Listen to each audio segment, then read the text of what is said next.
Okay, good morning, guys. Sorry, it took me forever, literally forever to get my kids situated. But how's everyone doing?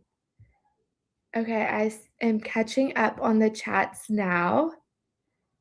Um, but I really hate this 11:30 start time. But we're here and we're gonna do it. So I have court up. I'm watching it, but it's not live yet. It should go live any minute. It was kind of confusing because the other day the judge said that yesterday was the only late start, and then I guess today too. So, anyways, I feel like we need to just chat about Robert Grossman. And my plan was to get timestamps of stuff that we could like talk about on a break or at lunch or whatever. And his whole testimony on direct was, "Hi, Donna, just admitting those text messages." And then I had to go back and watch it all last night again because nobody reads them. So I was like busy running around my house and like could not just sit there and stare and read the text messages. So I went back, rewatched it all last night, and Nate Eaton, he is in the courtroom, and supposedly he asked Bloodworth why nobody reads the text messages or Google searches or anything for that matter.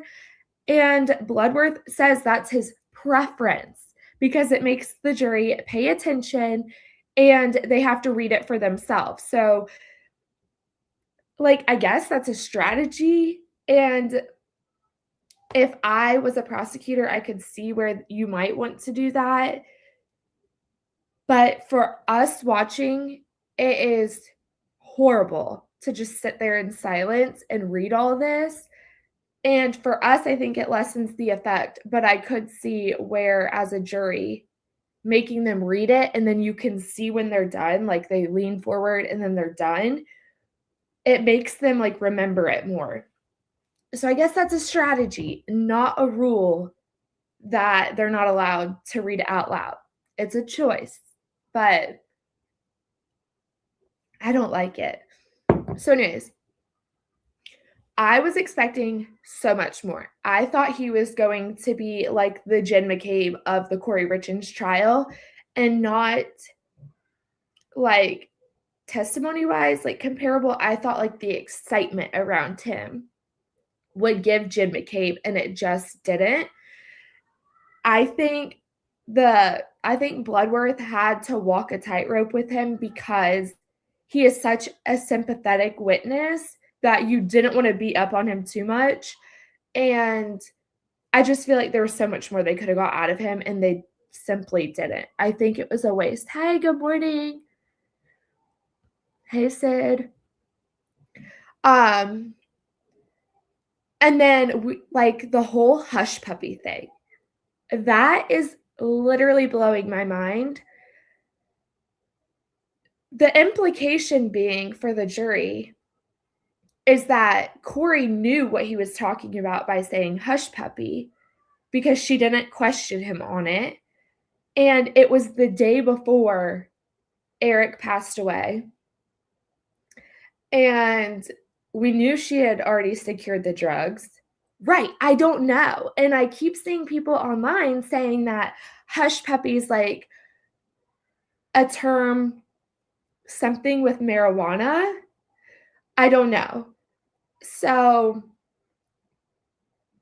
to me, Bloodworth didn't ask because maybe he knows the answer that it is totally unrelated to Kouri. But if that's the case, that it's unrelated to Kouri, you would think the defense would have made that clear. Like, Kouri didn't give you this, and we know they love to do that. Kouri wasn't with you that day. And they didn't. Like, they glossed over it too. So now the prosecution in closing arguments gets to put that text up on the screen and say, this is curious. Was Kouri involved in this too? Isn't it funny how after Eric eats an egg sandwich. He passes out for the whole day. And look what happens when he eats a hush puppy. So, like, the inference can be made because nobody cleared it up that Kouri wasn't involved. So that truly just blew my mind. And what else from the testimony? Let me know your thoughts.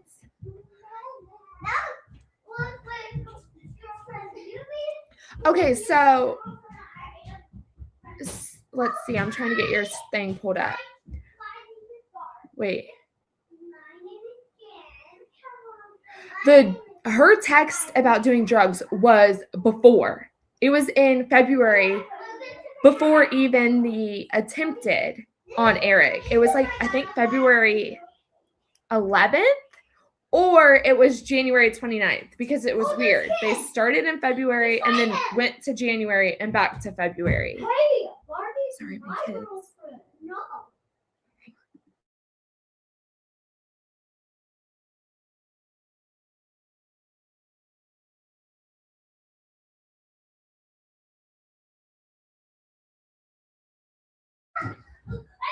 I had them in the basement. They were content. That sounds bad. I had them in the basement. No, they wanted to go in the basement and play.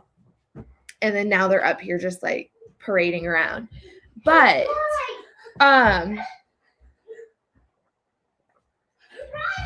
Crystal Bowman, she was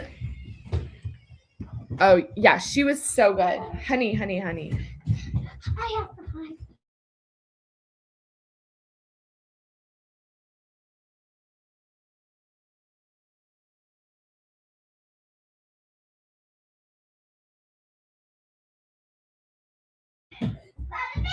Okay, sorry. What was I saying now? Okay, I loved her testimony too. And I think it really like solidifies that Kouri was up to shenanigans and Eric feared her. Whether he feared her because she was financially unhinged or because he knew his life was in danger, he feared her no matter what. No, Grossman finished yesterday, right at the end of the day. I'm still trying to comprehend his testimony, if I'm being honest. Like, it was truly bizarre because he is sitting there talking about Kouri bragging about her husband and how good he is to him while she's telling him I love you and love bombing him. And I was talking with some people on DMs and they were like, I don't think he was embarrassed by his text. And I don't necessarily think he was embarrassed by his text either. I think he was embarrassed that he fell for Kouri's scheme. And I think hindsight being 2020, he feels like an idiot.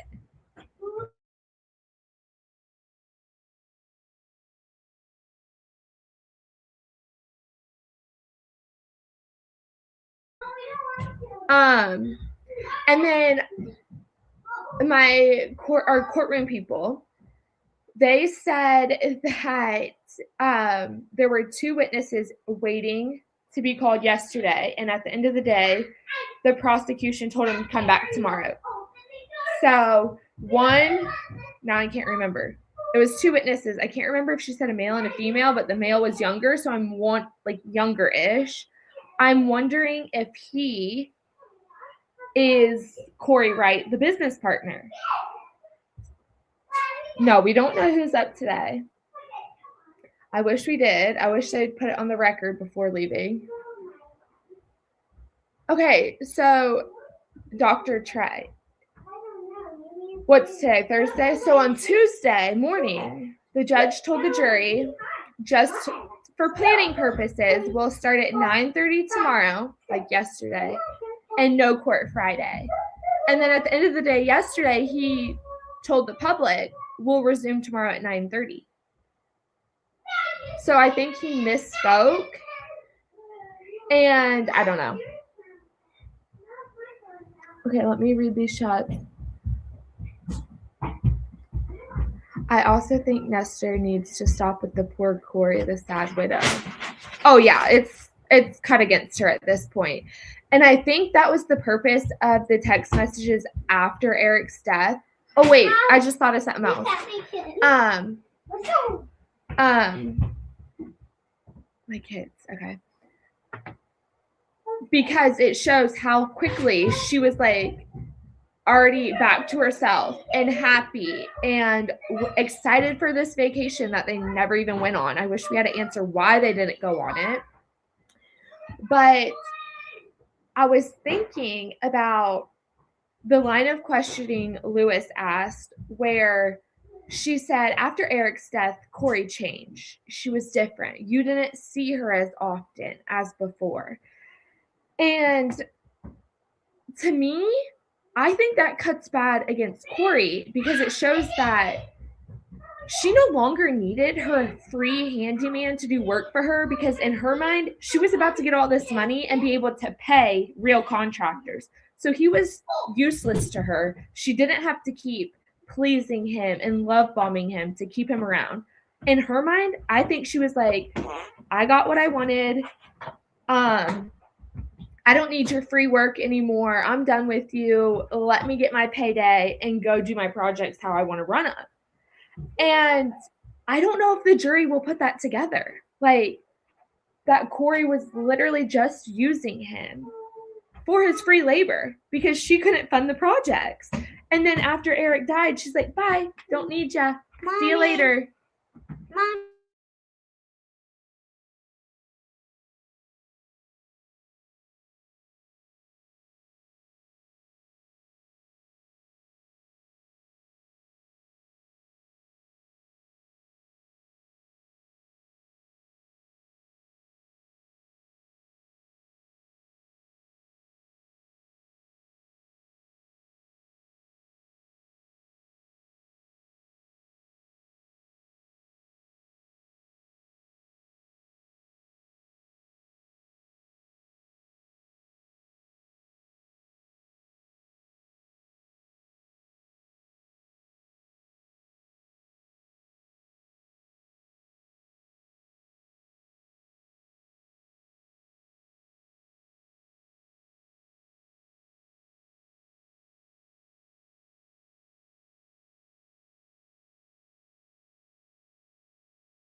Okay, shoo-wee these. So yeah, that was another thing I thought about. I'm trying to think what else because my brain's so scattered right now.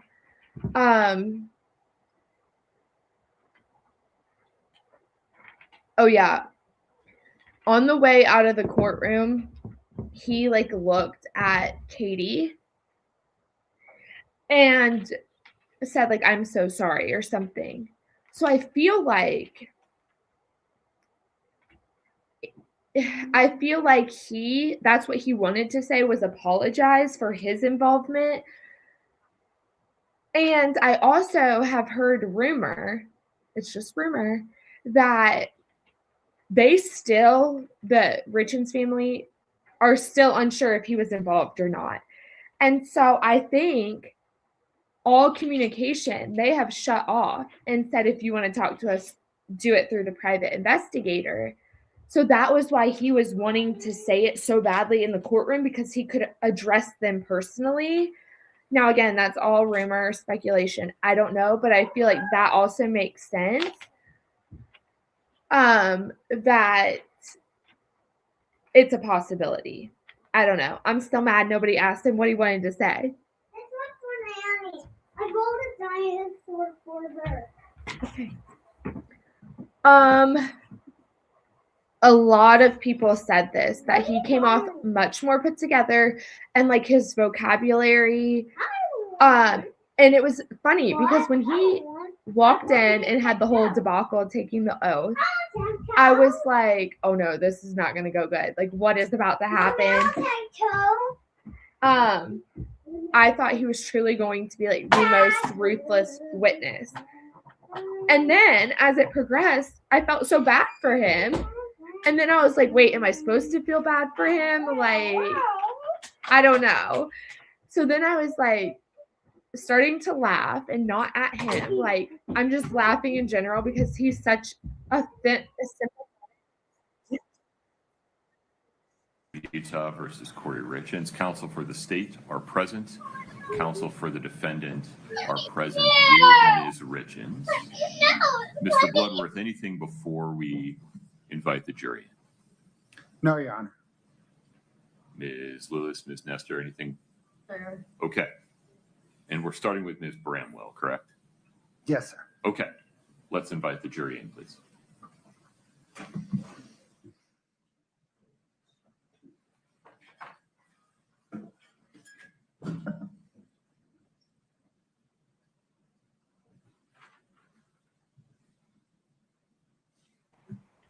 Yeah, he does need to give an interview. I want to interview him, but too bad I don't know what I'm doing.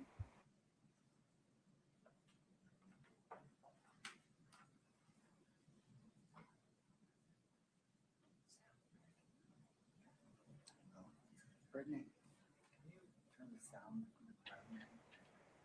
Yeah, he can speak now, but I just think he wanted to like have that direct, like, I'm looking you in your eye and telling you I'm sorry.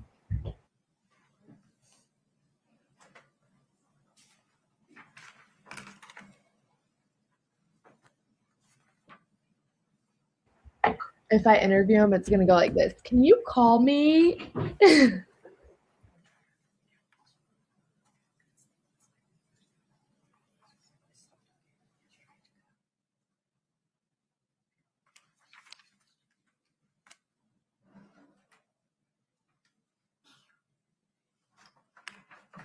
All rise for the jury.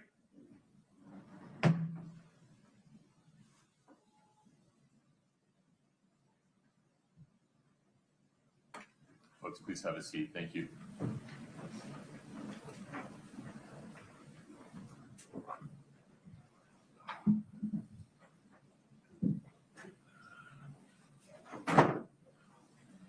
All right, have a seat. Thank you. Mr. Bloodworth, the state's next witness, please. Thank you, Your Honor. Ms. Serpina. Marie Bramwell, please. Ms. Bramwell, good morning. If you'd step in front of Brittany, we'll get you sworn in.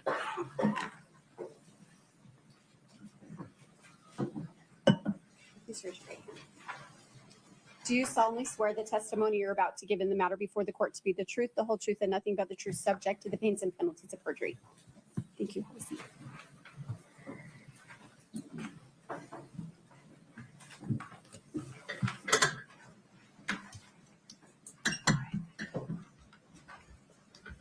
Good morning, ma'am. Good morning. If you could state your name and spell your last name, please. Marie Bramwell, Bramwell. What do you do for work? I'm an attorney. What kind of law do you practice? Domestic relations. Does that include divorce work? Yes. And is your practice located in Heber? Yes, it is. I want to turn your attention to May of 2021. Were you doing that same law practice at that time? Yes, I was. And what is the name of your law firm? Gordon Law Group. What is your firm practice related to when you're starting an attorney-client relationship, when you would collect a retainer payment? Normally, there is an initial consultation, and after that meeting, then we would collect a retainer. What's the approximate cost for that retainer? It's normally $5,000. What is so you mentioned after that initial consult, is that consult typically done in person? Yes, it is, typically. And would that retainer agreement or the retainer payment be collected then after the initial consult? Normally it is, yes. Okay. Do you know Kouri Richins? Yes. And have you met with her?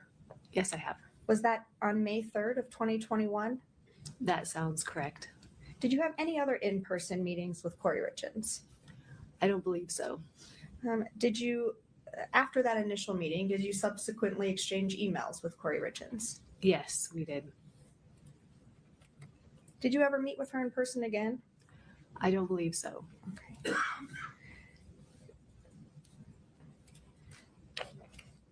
You emailed with her approximately 5 times between May of 21 and January of 22. Does that sound about right? That sounds correct. And she emailed you about 4 times in that same time frame. Does that sound right? Yes, that sounds correct. Other than those communications, did you speak with her at any other time? I don't believe I did. If someone decides not to move forward with your firm in an attorney-client relationship manner for any reason, would a retainer be returned to them? Yes. Scott, if we could show the witness exhibit 4-20, please.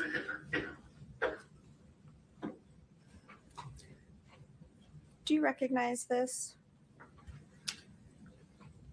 If you could scroll all the way down for her, Scott. No. Oh, it's my screen. I'm sorry. You can see the whole thing. Yes, it appears to be a check issued from Gordon Law Group. And is the check made out to Kouri Richins? Yes, it is. We'll move to admit 4-20.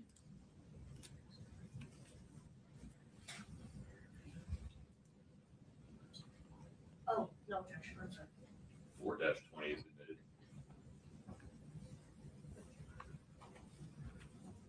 Ma'am, those are all my questions for you. Ms. Lewis. Katie, could you pull up State's Exhibit 4-18 for the witness?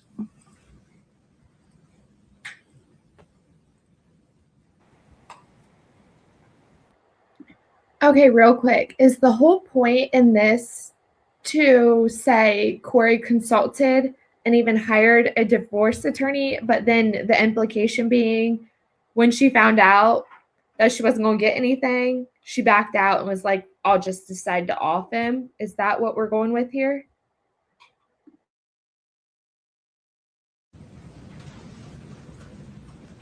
You recognize that, Ms. Bramwell? Yes, I do. And is that your bio that's used for the Gordon Law Group? Yes, it is.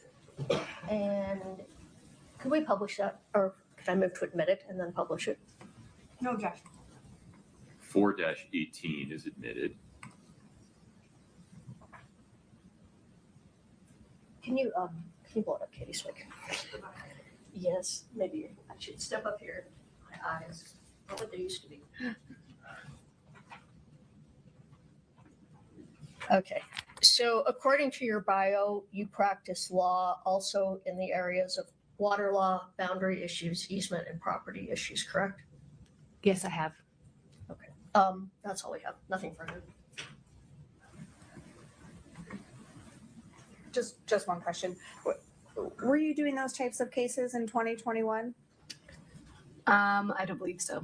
Okay, so it was just the domestic relations then at that time. Primarily. Thank you. Ms. Lewis, anything further? No, Your Honor. Counsel, may we release this witness? Yes. Yes, Your Honor. Ms. Bramwell, thanks for your time. You're free to go.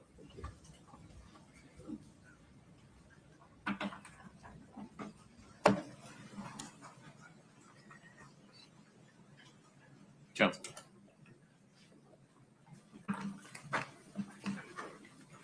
Your Honor, we have a phone call that we would like to play. It states Exhibit 2-95D. We've laid the foundation for these calls through other witnesses. We object. I think these phone calls need to come in through a witness, and I know this phone call is between two particular people, and they haven't admitted it through any witness. I think there will be witnesses coming up that they may be able to admit it through, but I object to it being played at this time. Would you approach for me?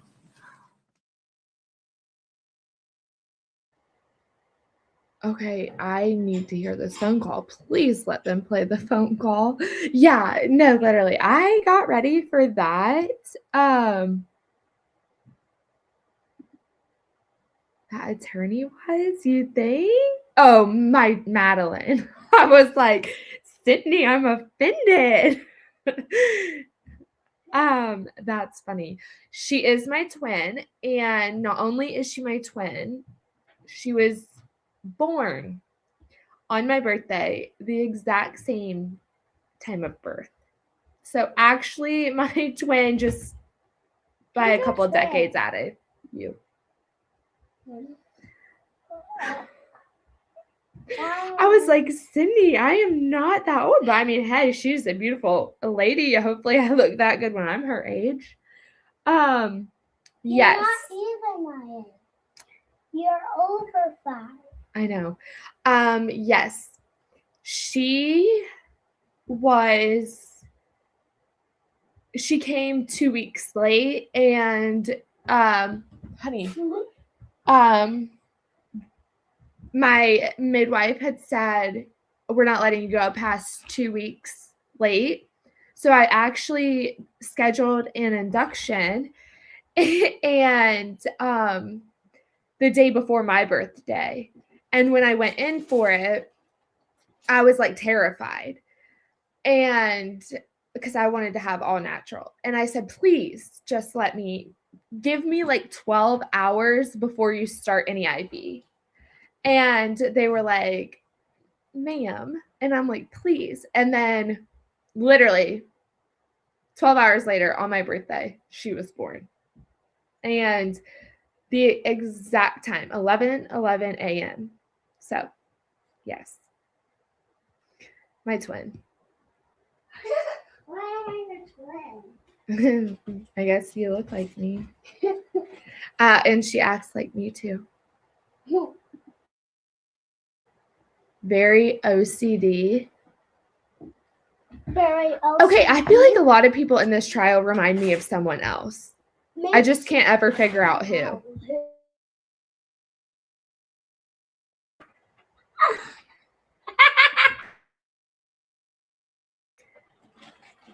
I guess we were.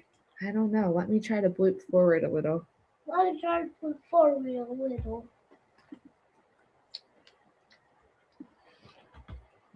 All right. Right. Well, that didn't get us anywhere. That I will be right back. I'm going to go get her something to eat before school. Just a minute.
Okay, she changed her mind.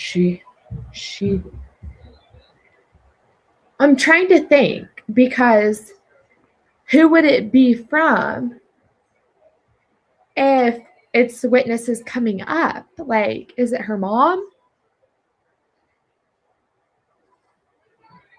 But if they have the calls, it's either jail calls or wiretaps. I don't think.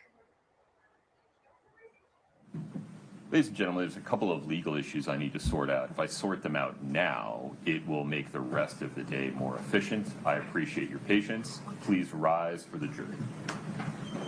I want to hear this.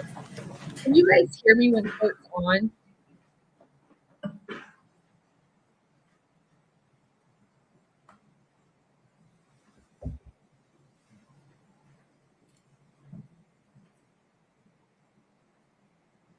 Corey's like, shit, what's about to happen? Okay, folks, have a seat. we're still on the record. Ms. Lewis, I apologize for interrupting you. I think this would just be an easier way to have the conversation that we were having. Go ahead and complete your thought for me. Regarding jail calls. Well, there's hearsay in this call also from the other party, which That will be true with every call. And so we'll need to come up with an instruction for the jury about how they are to treat the other side of each of these calls. all right, well, I guess our objection is that these calls could and should be introduced through an actual witness. Playing them randomly, I think is confusing for the jury. May we stay focused on this particular call for a moment to tease out your position on that? So this is 2- Well, according to Judge Bev, that's how it should be done. That's what they did in court or in Karen Reed. 95. I'd like to look at that again, but I also think that Hold on, I wasn't finished with my Oh, I'm question. sorry. My apologies. This You is take like 2-95. Yes, sir. What was the number again? 295D. 295D. Okay, so 2-95D, as I understand it, the state is seeking to play now because it relates to Ms. Richins having contacted Ms. Bramwell. Is that fairly stated? Yes, Your Honor. Okay. And so I think, as I understand the state's position, playing it at any other time than directly following Ms. Bramwell's testimony would be confusing. That's what I'm gathering from the state's position. Correct, Your Honor. Okay. So take it from there, Ms. Lewis. I'd like to, I haven't looked at this call in a couple of days, so I'd like to look at it. But I also think by introducing these things without a witness on the stand is a violation of our Sixth Amendment right to cross-examine. When we introduce these randomly, we can't cross-examine anyone about these calls. Well, are you talking about foundation or content? I'm sorry, what was that? Are you talking about cross-examining regarding foundation or content? Content. Well, the content, the part that's being admitted for the truth, is your own client's statements. So the confrontation problem doesn't exist there. And if we instruct the jury not to consider the other half of the conversation for the truth, there's no confrontation issue there either. Well, if they were to call the witness, who is the other half of the conversation, and introduce the call through the witness, then we would have an opportunity to cross-examine regarding the phone call. But not if the other half of the call isn't being admitted as substantive evidence. They're not admitting the other half of the conversation as substantive evidence of anything. And moreover, I'm going to be instructing the jury that they can't consider the other half of the call as substantive evidence. I think I have to, under the hearsay rule. Your Honor, I still believe that we need to have the call through a witness. If they were to call the person who testified, the person who's on the other half of the call, then we would have the right to cross-examine them about the content of the call. And we don't know what that evidence would be. There may be more to this call or more context to this call that the individual can explain. By just randomly playing calls, we don't have any opportunity to cross-examine anyone or do anything with these calls. And then the jury just takes these calls as without an opportunity for us to put in any explanation about these calls. I feel like you're intentionally ignoring the fact that I'll be instructing the jury to not consider the other half of the call. But I understand your position, and you have to acknowledge that you have the power to subpoena the people on the other side of the call if you want to. But let's stay focused on the half that the jury would be allowed to consider from each of these calls. And that's your client's own statements. I need a moment to look at this call again. I haven't looked at it in a couple of days. Is that all right? Of course. It might take me a minute. Can I see it at the same time? Now she's purposely just being difficult. There was something that was on the screen just now. Yeah, so I've got it. send this to Scott.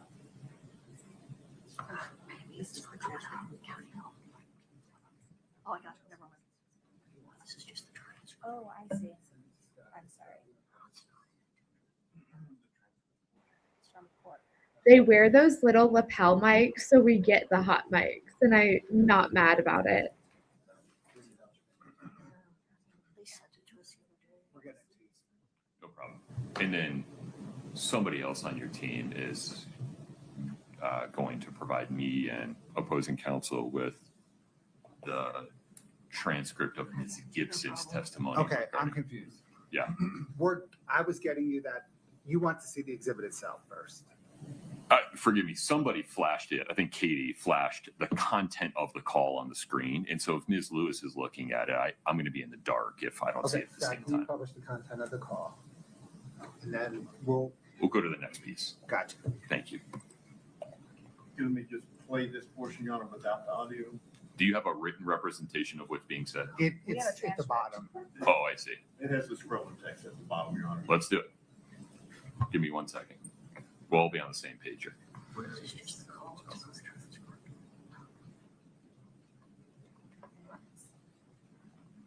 Cool. Hi.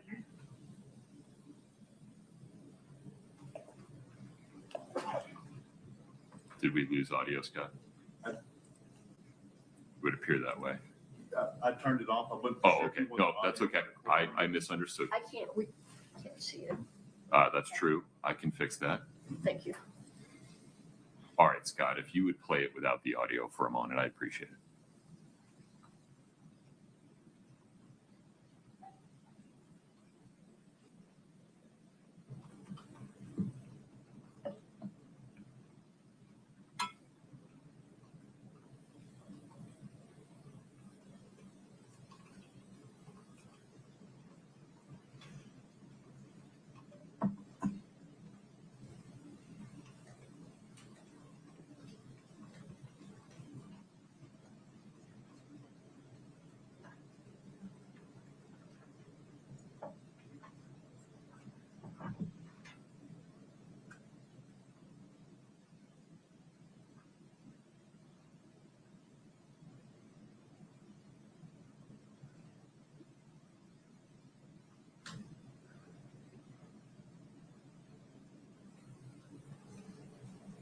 I was hoping we would get to hear it, but I guess we will in short order.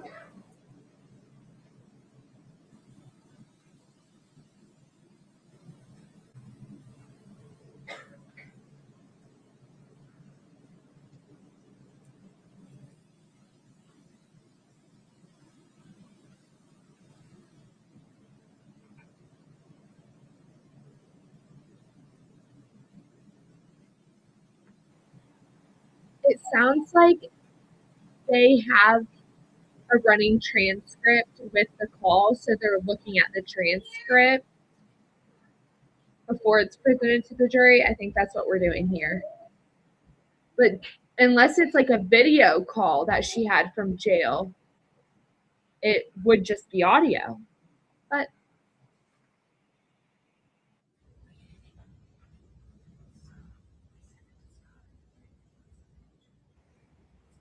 Terry, there was audio when it first started, so we're not going to have to read it. We'll be able to hear it.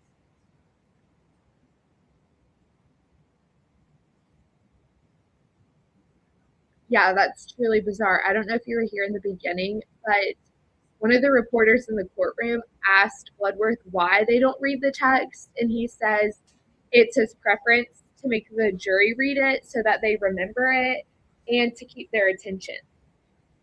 It's a choice.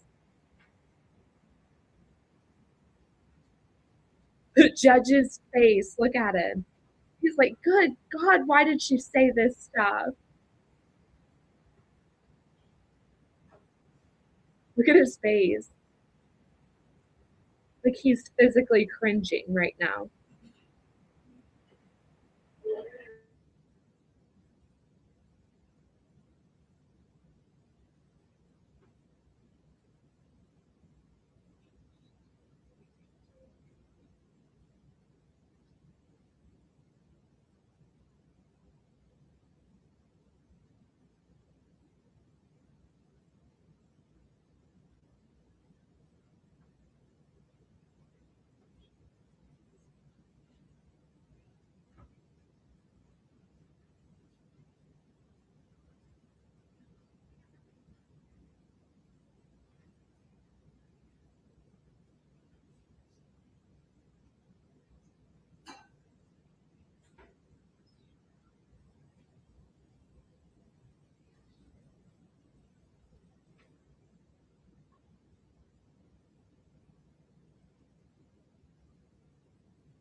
She must just be blabbing away on this jail call because it's kind of long.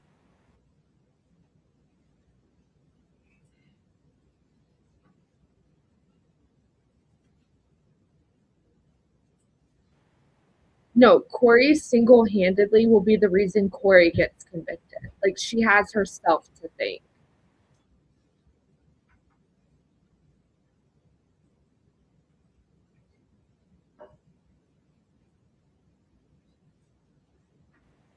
Okay, I had not heard that.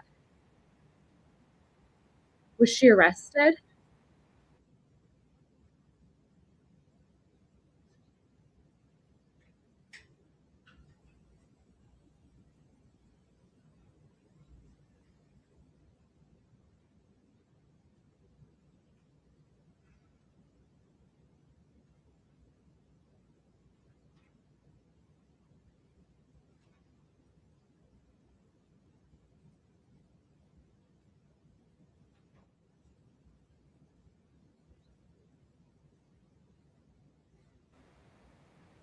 Abby, you're not ever going to, but if you do, you just keep it closed.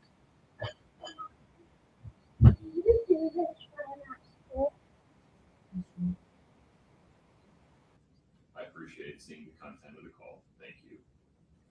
Forgive me, for the record, and so that defense counsel can respond. The probative value of this is Your Honor, it goes to Ms. Richins' state of mind. It goes to her intent about the marriage and what her thought process was in seeking counsel from a divorce lawyer. okay. All right. Ms. Lewis, I understand defendant's position regarding hearsay. Anything further regarding foundation or 4010203? Yes, I think that the call needs to be further redacted. I mean, I stand on our objection, but if the court's going to let it in, it needs to be further redacted. The first part of the call is not relevant. I'd have to pull it up again, and I can work with them about the parts, and I think the last part. So I think there's some at the beginning that needs to be taken out and some at the end that needs to be taken out. If it's Can you going to come be in. specific? On what basis? Well, if I have it up in front of me again, I can be. Well, let's have a larger discussion. This was on my to-do list, not necessarily for today, but I've been waiting for defense counsel's final word on the jail calls pursuant to the pending motion regarding the jail calls, and I don't have it yet. At some point, I'll need defense to say what their position is regarding each of the proffered jail calls. Okay. So this is the one that's coming up now, but at some point we have to come to closure on that issue. So we're not Understood. doing it in real time.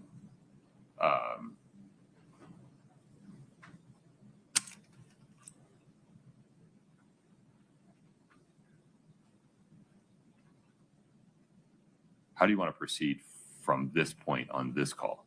If I could just maybe look at it with the state and point out the first part and the last part and see if we can agree that that needs to be That's out of fine. the call. Okay. Do you want to do that now, Mr. Bloodworth, and then address the other issues? Do you want to do that now and address the other issues during the lunch break? Well, Your Honor, I think the other issues are going to come up way before lunch. Understood. Okay. So let me, if agreeable, let me propose maybe Ms.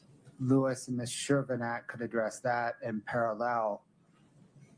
Me and other defense counsel can address. We're fine with that. Okay. Among the defense team, who is taking lead on Mr. Wright and Mr. Kaze? That would be Ms. Nestor. I have Mr. Wright, Mr. Ramos has Mr. Case. Perfect. We're Sounds like gonna this get will work. Cody Okay. right today. Ms. Lewis, would you work with Ms. Shervinack to see if you can reach agreement regarding some further redactions to that particular call 2-95D? Yes. Okay. And just for the record, that we're not withdrawing our objection, but if it's coming in, that's what we're going to talk about. Is this redaction? You're not withdrawing any of your objections. No, Right. we're not. I understood. All right. Yeah. Okay. So Mr. Bloodworth, the state will be calling Kouri Wright and Josh Kaze today, correct? Correct. Pursuant to the court's ruling in order denying state's motion to reconsider and admit excited utterance, there are portions of their proper testimony that have been excluded by the court. There are other portions, though, that I imagine the state's view is should come in Correct. under other exceptions to the hearsay rule. Have you, can we just talk about practicalities for a second, had a conversation with Mr. Wright and Mr. Kaze so they are aware of the limitations imposed by the court? Yes, Your Honor, I've had that conversation with each of them, and to reinforce it during the examination, I will ask questions kind of in the form of, without saying what Mr. Richins said, what was your impression? Okay. Will the state be eliciting any testimony about statements made by Eric to either of them? No, Your Honor. The state will scope its questions to elicit responses about what was their impression of Mr. Richins' demeanor, and what, if any, advice did they give Mr. Richins? Okay. Ms. Nestor, that creates a pretty good safety margin between where the proffer started, and it sounds like where it's coming in terms of making sure that the witnesses don't unintentionally say anything that's excluded by the court. Anything further on that issue? No, sir. Mr. Ramos? No, Judge. Okay. All right. Okay. That handles that. When's the next time a jail call is going to be offered by the state to your current expectation, Mr. Bloodworth, understanding that this is dynamic? Your Honor, the next time I anticipate Sitting here today right now, Yeah. is during Detective O'Driscoll's testimony. That was my expectation as well. When's he taking the stand? Your Honor, he will be most likely the state's last witness, probably late Monday, early Tuesday. Okay. All right. And so the reason we're doing this call now is for proximity to Ms. Bramwell's testimony. It is, Your Honor, and the state appreciates that the broader set of jail calls is unresolved, and kind of anticipating this. We emailed this 2 days ago to defense to kind of start the process of resolving it. All right. I'm going to give Ms. Shervanek and Ms. Lewis an opportunity to work for a few more minutes. I'm going to use the restroom.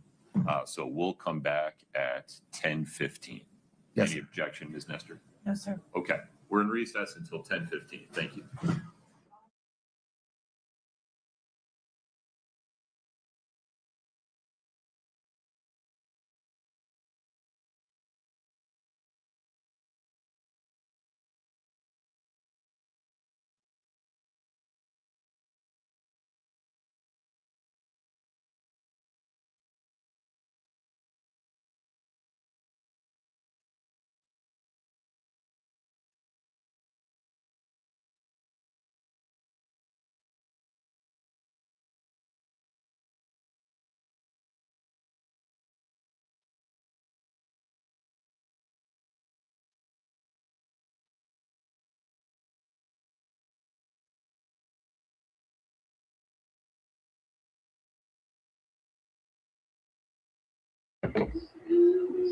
Okay, so he just said that O'Driscoll will be the last witness, which I kind of figured because he'll be able to sum up everything, and I think we'll have the most bombshell testimony.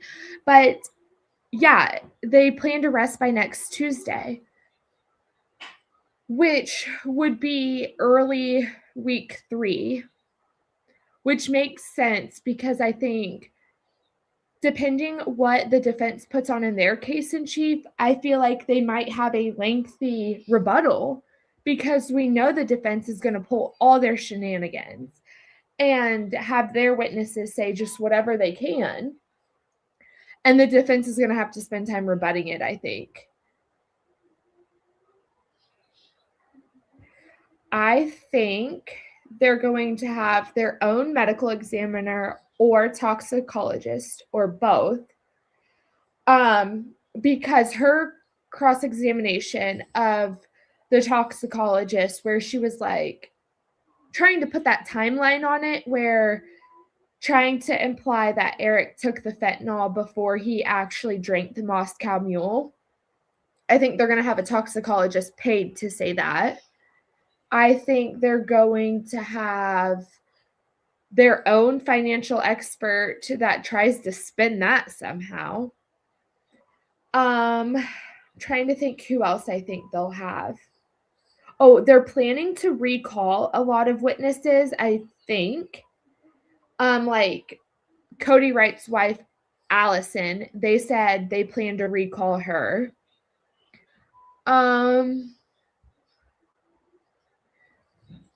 And I forget who else. Oh yeah, Katie they'll recall. What can we watch tomorrow? I was thinking about this, and I kind of want to watch the Kelsey Fitzsimmons hearing where the prosecution goes nuts about the whole breaking and entering debacle, saying they'll just immunize Justin. I thought about that. What, honey?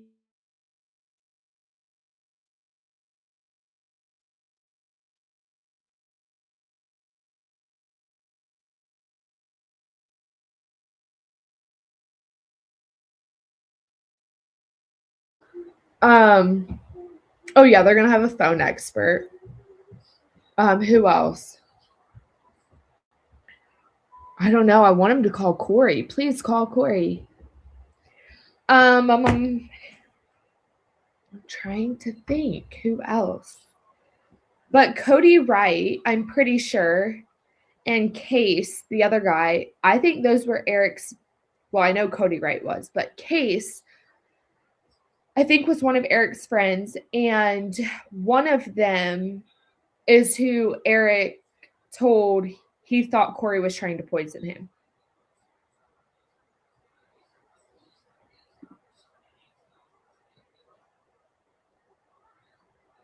Yeah, I think they're going to have some kind of financial person. I just don't know how you spend or how you spin that. Like, the financials are what they are. The statements are what they are.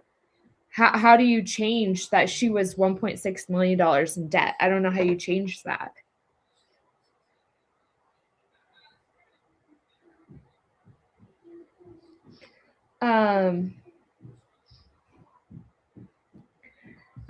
Let's see.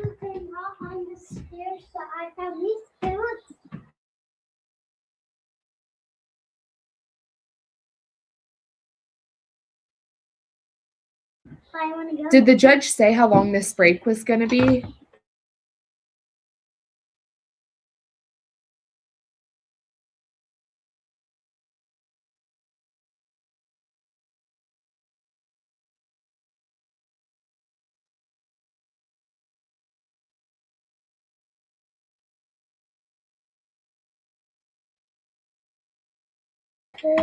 Okay, so they should be back in a couple of minutes. What else does Cody Wright have to offer? I'm trying to think. Honey, please don't do that.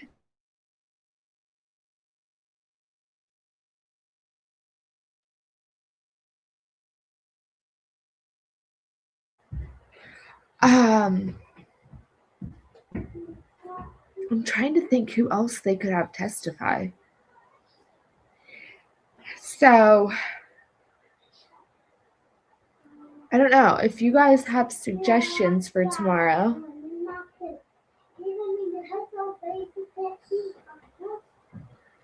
Yeah, but Miss Carrington looked at his personal account too, or like the shared account. But like anything in his account from helping her would have been in her account. So I don't know. It's going to be interesting, though. And I really want to hear from Kouri's mom, even though I don't know if they'll call her.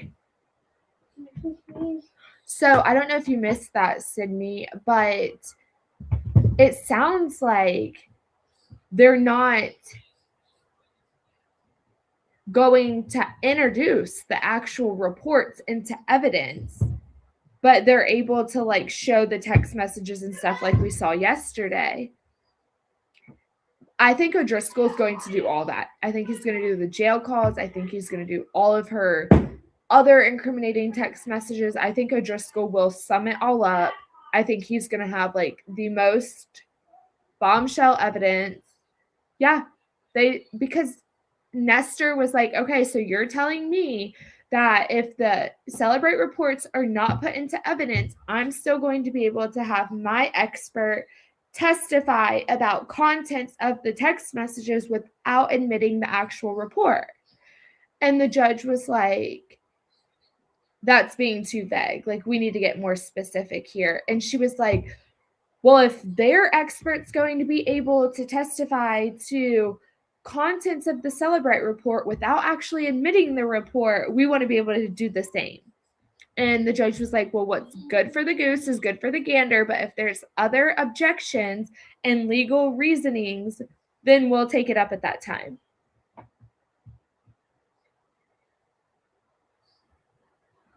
So I don't know. Maybe they will, and the jury will have access to them, but they're not planning to like go through it all.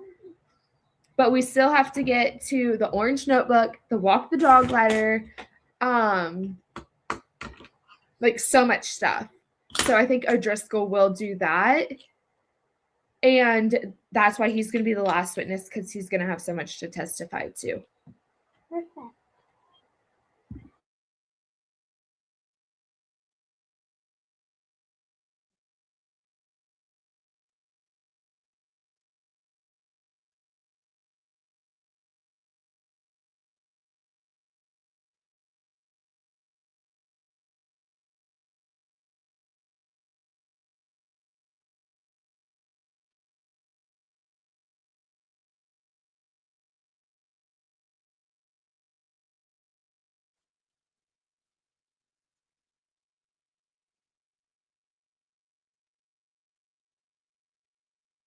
Okay, they should be coming back any minute. And it's caught up to live. I was a few seconds behind, but not too bad.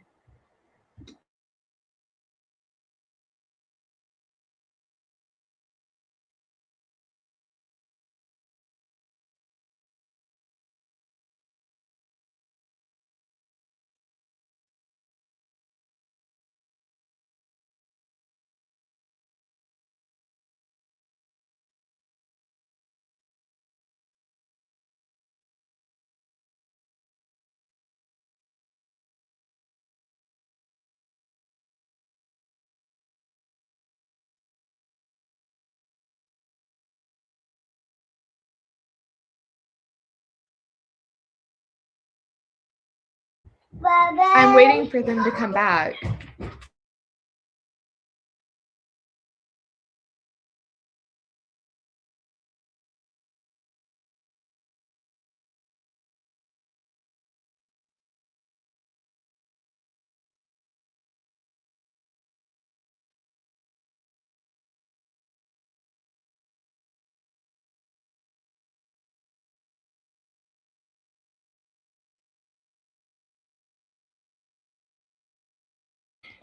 Okay, I have to run her to school real quick. The live is caught up to live, so they should be back any second, and we should hear the call. So I will be right back, but everything's caught up to live.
One step at a time. Regarding redactions to 2-95D, Ms. Lewis, were you and Ms. Shervanack able to reach an agreement? We reached a partial agreement. Okay, tell me where we stand. They're going to redact a few lines out at the end of the call, which, I don't know. We agreed to redact the things at the end. The beginning of the call, I believe we should redact everything up until page, do you have the transcript? I don't. I can send it to you. Sounds good. If One that's moment. helpful. Yeah.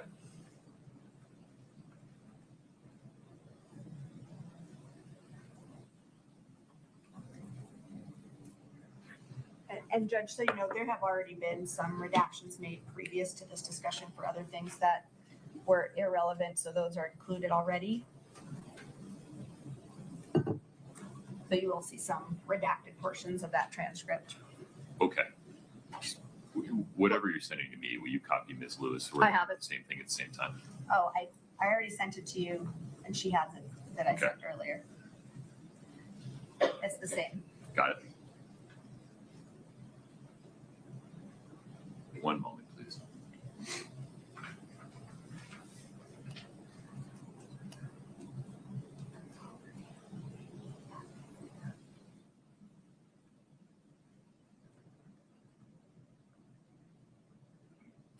Ms. Lewis, if you would just state page and line numbers from the beginning of the call that you think should be redacted.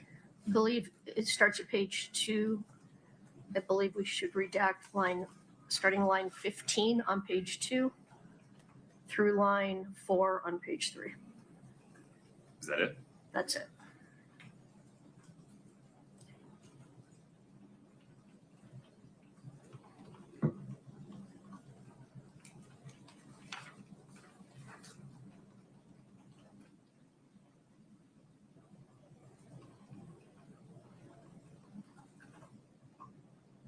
Okay. I'm not sure that short period adds anything, provides any context, has any probative value. What am I missing? I disagree, Judge. For starters, it does directly from Ms. Richins say what her state of mind is going into this call, her annoyance, and in her tone of voice when you hear it, when you hear the audio, there's frustration there, and it does add quite a bit of context, particularly in the beginning of the call. And then in particular, she says on page 2, starting at line 21, I'm just like so fucking annoyed. Like, what the hell does anything have to do with anything? And that gives context to the rest of the call, because what she's referring to is what does Eric consulting a divorce attorney have to do with me consulting a divorce attorney, which she goes on to explain. But that sets up the context for the rest of the call, in addition to her frustration, annoyance that's heard in her voice as well as in her words at the beginning of the call, giving context to the rest of the conversation. Ms. Lewis, go ahead. Your Honor, I disagree that that's necessary. I don't think the beginning of the call gives any context to what they're talking about. And if the state just wants the jury to know she's annoyed, she says it numerous times throughout the call. At the beginning of page 4, she says, like, what the hell? I know. I just I'm so annoyed by that. She says it numerous times. And yes, you can tell by her tone of voice that she's annoyed. I don't see that the beginning gives any context whatsoever. Yeah, I guess that's my question, Ms. Lewis. Why aren't we just starting at page 4, line 1? Well, actually, I think that would make perfect sense. And when Ms. Shervanack and I were going through this, I actually had asked for more to be redacted, and I compromised a bit. But now that you've reminded me, yes, I actually think it would make sense to start at page 4, line 1. Where, out of the gate, Ms. Shervanack, she describes being annoyed, and we go from there. I disagree, Your Honor. She's talking about the Heber thing on page 3 at line 5. She says beat around the bush. Obviously, what I'm thinking about, she's talking about the Heber thing. The Heber It goes thing is both ways. different than Ms. Bramwell and Ms. Miller. No, Tell me how. the Heber thing directly refers to her meeting with Ms. Bramwell in Heber. Oh, I don't think that's clear from the text of the call. if I was confused about it, I think there's a pretty good chance the jury would be confused about it. I disagree. I know, you've been very clear about that. Anything else? Just that this is important context for the whole call, and starting it partway through does not give the context that's necessary to understand what starts on page 4 at line 1. Anything else? It's relevant, Your Honor. I understand. Anything else? No. Okay. We're going to start the call at page 4, line 1. Anything else, Ms. Lewis? No, Your Honor. The court rules that starting the call at page 4, line 1, and then including the redactions that counsel have agreed to in the body of the call and at the end, provides probative information regarding Ms. Richins' state of mind and backward-looking reflections regarding her consultation with Ms. Bramwell. That probative information, probative value of that information is not substantially outweighed by the danger of unfair prejudice or any other Rule 403 considerations.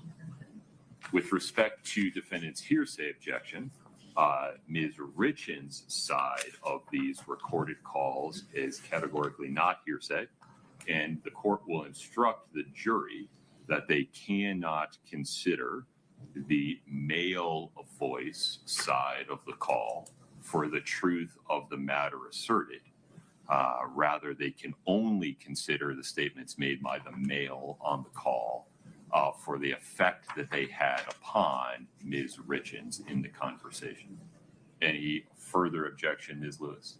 No, Your Honor. In terms of instructing or just providing the jury for context, I'm inclined to tell the jury that Ms. Gibson testified that she preserved some recordings of phone calls involving Ms. Richins. You are about to hear one such phone call. Any objection, Mr. Bloodworth? No objection, Your Honor. Are we good then to, as we discussed at the bench, have Ms. Shervinack just give the date of the phone call? No, Your Honor.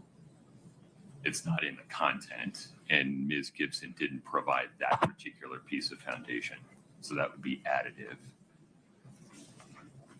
Your Honor, if we were to play that portion of the audio of the jail call, it would make it clear that it was a jail call. Oh, forgive me. I haven't heard or seen the introductory portion of the home wave call. Does it? Right, Your Honor. State the date? Yes, every home wave call begins with a time or date, and then this is a recorded line, and anything you say will be preserved, could be monitored, and admonishments like this. Is that accurate, Ms. Lewis? That's accurate, but this takes me back to my initial point is this should have been and typically would be introduced through a witness because the witness could have just said the date and we wouldn't have this problem. I don't think that the state should be testifying to the date.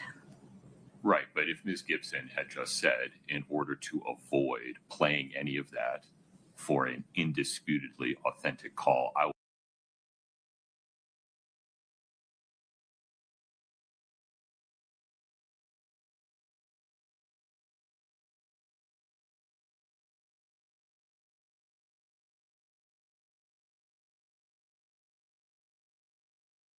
will now just list the dates of the calls. Custody in front of the jury.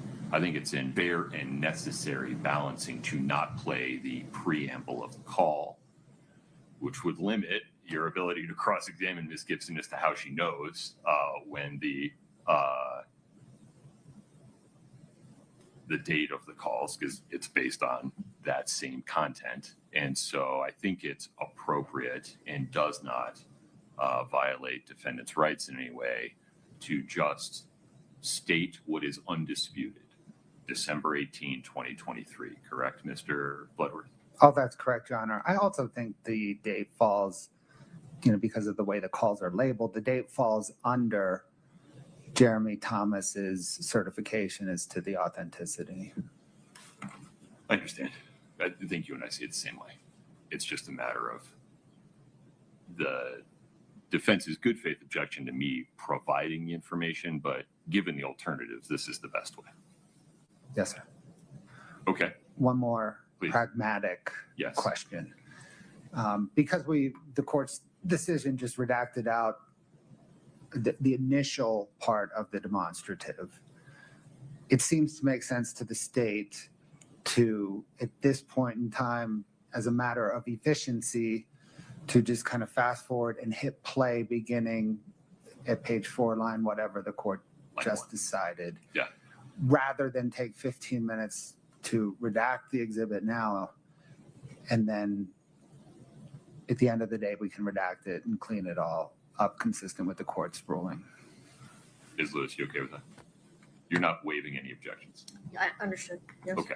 I've got it redacted already, ready to go. Page 4, line 1. Okay, so Scott's way ahead of us. All right. Scott, why don't we take a look at it together? Show me the new version of 2-95D.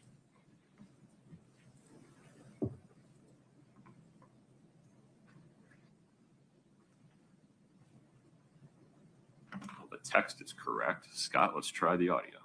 Yeah, we can't see it. Here. My apologies. Oh, Scott, go ahead. Yeah.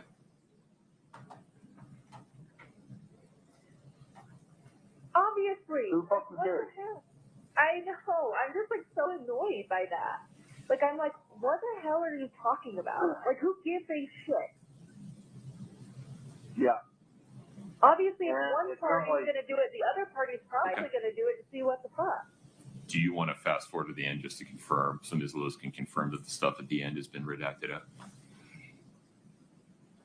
I'm sorry, Your Honor, I did not catch anything for redactions at the end. Okay, I can. Yeah, if you would work with Scott real quick to make sure that the stuff at the end gets redacted out.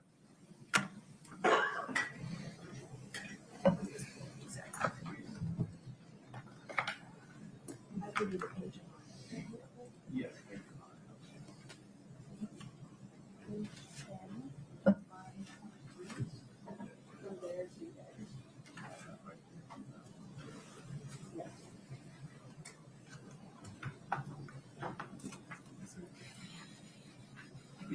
Thank you, Scott.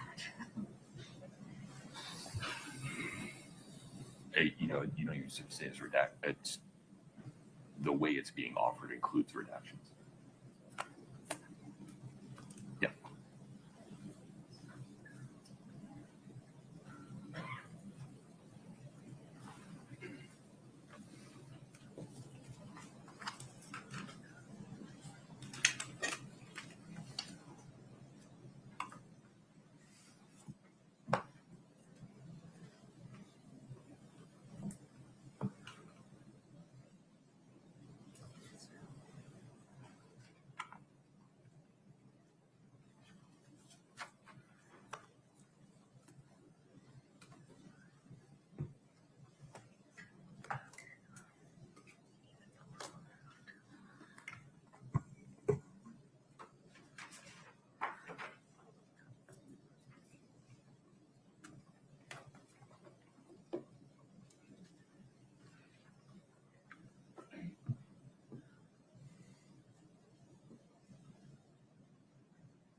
Okay, Your Honor, I have this ready. If everybody would like to do it again. Let's do it. Table 2. Okay, if you fast forward to the end, Ms. Lewis, let's make sure that the redactions you spoke with Ms. Shervinack about have been made.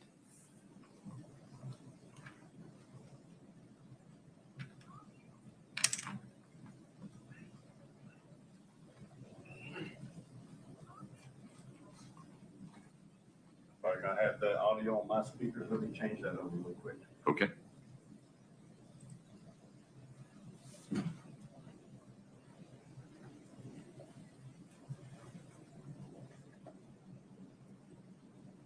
Obviously. What'd she say no to? So yeah, I don't know. They found, like you said, they found out about it, but guess what? You know, so did he. Exactly. So it's everybody's natural reaction to wanting to defend themselves. That's correct. Okay. Give me one moment.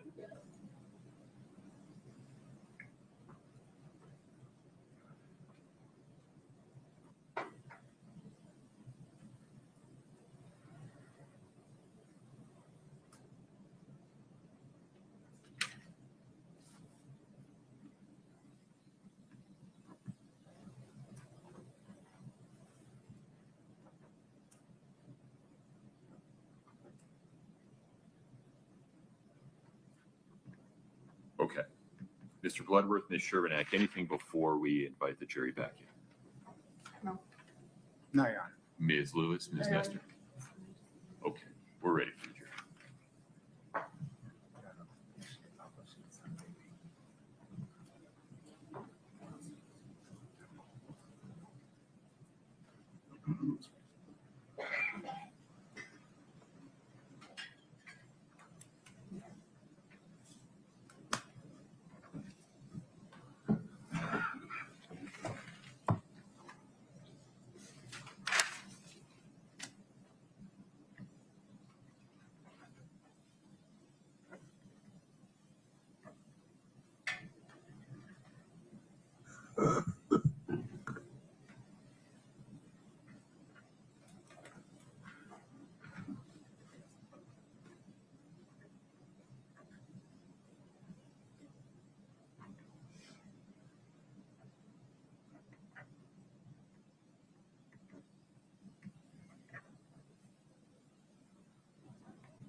All right.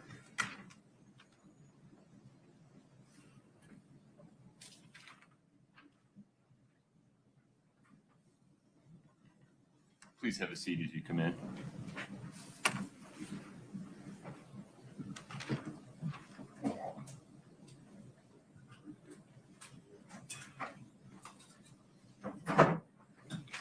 All right, folks, have a seat. Thank you for your patience. Ladies and gentlemen of the jury, when Ms. Gibson was testifying, she testified that she downloaded and preserved recordings of certain phone calls involving Kouri Richins. You are about to hear one such phone call from December 18, 2023. You may consider Kouri Richins' statements on this recorded call for any purpose. You may not consider the statements made by the male voice on this phone call for their truth. Instead, the only purpose you can consider the statements made by the male voice on this phone call is for the effect it had upon the listener, that is, Kouri Richins. Scott, let's make sure we are ready to go. Okay. 2-95D is admitted. Please proceed. Obviously. Who fucking What cares? the hell? I know. I'm just like so annoyed by that. Like I'm like, what the hell are you talking about? Like who gives a shit? Yeah. Obviously, if And one it's party's not like- gonna do it, the other party's probably gonna do it to see what the fuck. Right? And it's like, Common sense. you know, regarding your side of stuff, nothing came out of that. What came out of the other side? Exactly. Oh, illegal transfer everything. Yes, Like, exactly. a lot came out of that. Yes, I just went in for a consultation. That was it. Yep. So why is that so bad? Am I misunderstanding something?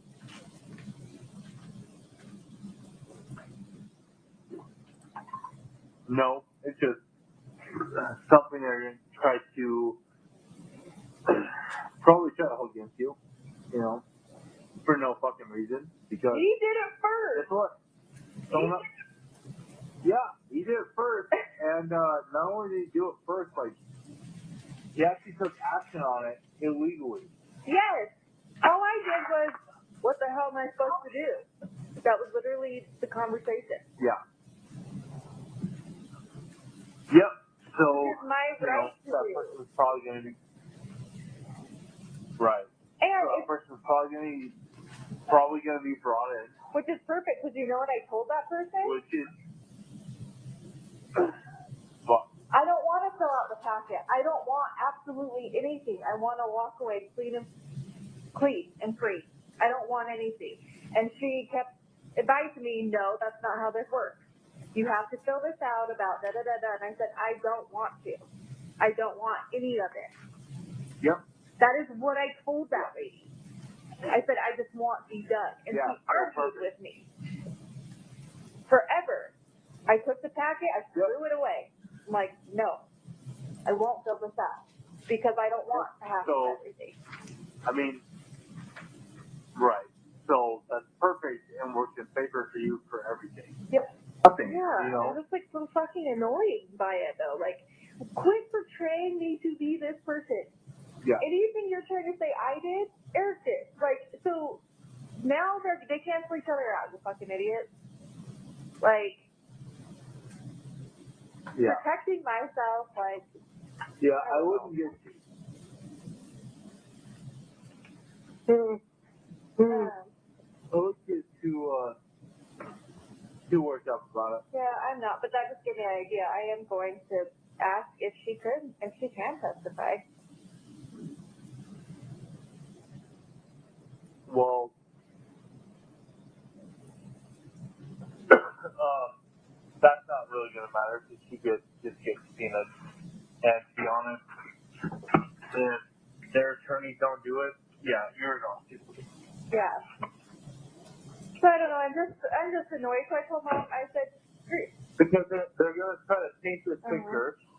So you're going to try to paint this picture and like, oh no. Yeah. No, here she is. What she asked about? What did you advise her? What did she say no to? So yeah, I don't know. They thought, like you said, they thought about it, but guess what? You know, so did he. Exactly. So it's everybody's natural reaction to wanting to defend themselves.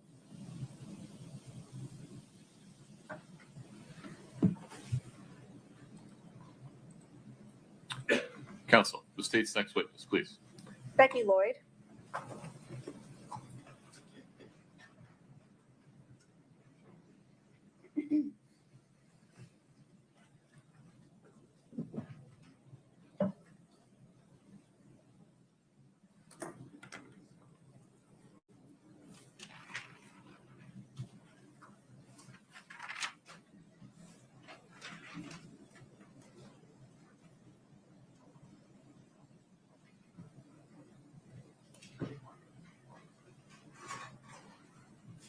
Please, Lloyd, if you'd step in front of Brittany, we'll get you sworn in. Please raise your right hand. Do you solemnly swear the testimony you're about to give in the matter before the court to be the truth, the whole truth, and nothing but the truth, subject to the pains and penalties of perjury? Thank you. Okay, real quick. Sorry. I was like trying to beat it before she got on the stand. So I think the purpose of that jail call was because when Kouri was notified that defense attorney could be a witness, she was mad. Like, oh, they're just going to try to paint it out like I'm some terrible person. Like, she makes no sense on these jail calls. But I think the jury was probably like, okay, what was the point of that witness? So they played the jail call to give context. Like, well, we had to call this witness because Kouri was like saying on jail calls she wants her to testify. I don't know. Like, to me, it just gives context to like why the witness was put on the stand, which was for no reason, essentially. I don't know. So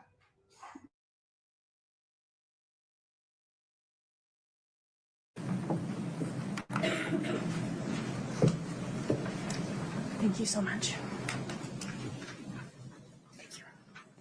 Good morning. Good morning. If you could state your name, please, and spell your last name. My name is Becky Lloyd, Lloyd. Where do you work? I work for C&E Stonemasonry. And how long have you worked there? I've worked there 5 years. What is your current role with C&E? I am currently their estimator. What's that mean? It means C&E Stone, we put stone on houses, and my job is to figure out how much we need on those houses. What was your job back with C&E when you first started with them? I got hired originally as an admin. And when was that? That was in February of 21. Did you know Eric Richins? I did. How long did you know him for? I met him sometime around 2017. Okay. And what about Kouri Richins? Do you know her? I do. And did you meet her time. around the same time? Yeah.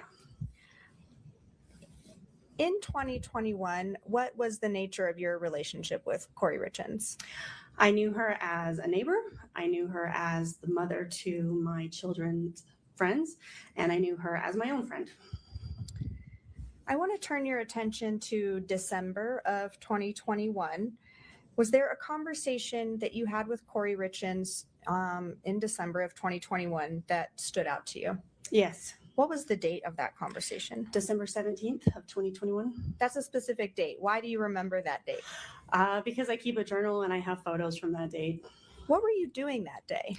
We were doing a Secret Santa gift wrap for C&E Stone. We get presents for families in the neighborhood that don't get a good Christmas, and we were wrapping them to give away. Now, when you say we, was that who's the we? Me and Kouri. Okay, just the two of you then? Just the two of us while we were wrapping, yeah. Was there a topic of conversation that came up related to Kouri Richins' marriage? Yes. How did that come up? I had recently gotten divorced a couple months before, 3 months before, and she was asking me how that was going, and I was asking her about how her marriage was going, and her and Eric had a fight that day, so it was definitely on the top of her mind. What did Kouri say to you? Kouri had an opportunity to go to a work event of some sort, like a Christmas gala, something like that. And it was going to be a really good opportunity for her career. She was excited about it. At the same time, Eric had booked a sleigh ride with the family for Christmas, a good family activity, and they had a scheduling conflict, and they did not agree about what they should do for that scheduling conflict. What else did Kouri say during that conversation about her marriage with Eric? She talked about how she was feeling trapped. She was feeling like there wasn't an easy way forward out of the marriage. She felt like she was worried about her kids. She was worried that she was going to lose them and that Eric was going to take the kids from her and that his family was going to turn the community against her. And she said that in many ways it would be better if he were dead. What was the tone of Kouri's voice during that conversation? It was serious.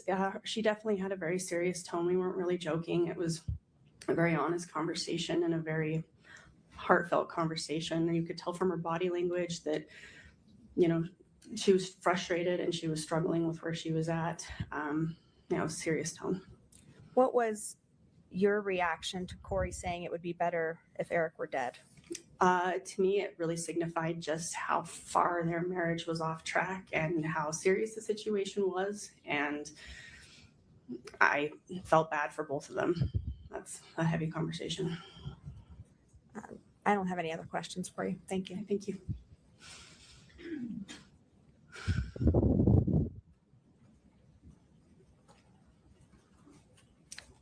Good morning, Ms. Lloyd. Good morning. My name's Kathy Nestor. I'm one of the attorneys representing Kouri Richins.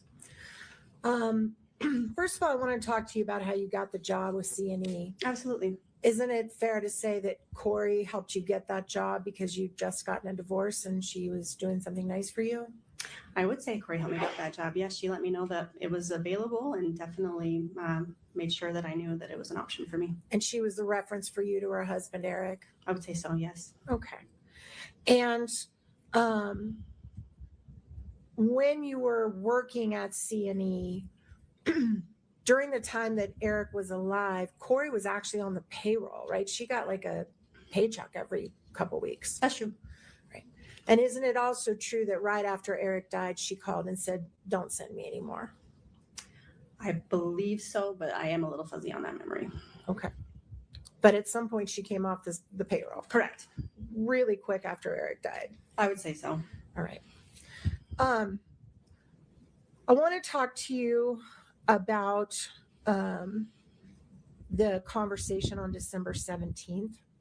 And this was, as I understand you, Kouri and Eric every year did a Secret Santa project where they gave less privileged people anonymous Christmas gifts, right? Absolutely. And so you were there wrapping those gifts? Yes. And you were having girl talk? Yes. And you're somebody that she trusted? Yeah, I hope. Because you had confided in her about your marriage? Correct. And the fact your husband had been unfaithful? Correct. And she felt safe and talking to you about similar things like that? Yes. Okay. And when you were at this meeting, about, let me look at the date, just 1 minute. A couple of weeks after Eric died, you gave an interview about this conversation you and Kouri had. Yes. And you gave it to a private investigator that worked for the family of Eric Richins, right? I actually don't remember if it was at that time, but I do remember in a meeting with him, yes. April 6th of 2022 at your house. Does that sound familiar? Yes. All right. And this gentleman who was not law enforcement, he was a private investigator, right? Yes. And he came to your house and you told him about this day that you spent with Kouri, didn't you? I don't remember, but I assume so. All right. And isn't it fair that in that first interview, you never mentioned anything about saying it would be better off if Eric was dead, did you? I don't recall. You don't recall? I don't recall. Okay. And then you had a second interview almost 2 years later in March of 2024 with the same investigator. Is that right? Sounds right. And then the investigator said, wait, I understand you've talked to Katie and there was something you forgot to tell me the first time we met about a statement Kouri made. That's true. And what you forgot to tell him was this part about it, he'd be better off dead, right? Yes. Okay. And isn't it fair that in the second interview in 2024, almost 2 years after, you even in that interview told him that you couldn't get on the stand for sure and say that she said that, didn't you? I do not recall that. Okay, Katie, can you please play the clip BL1? If we could cue that up and play it for her to hear. Cue it up.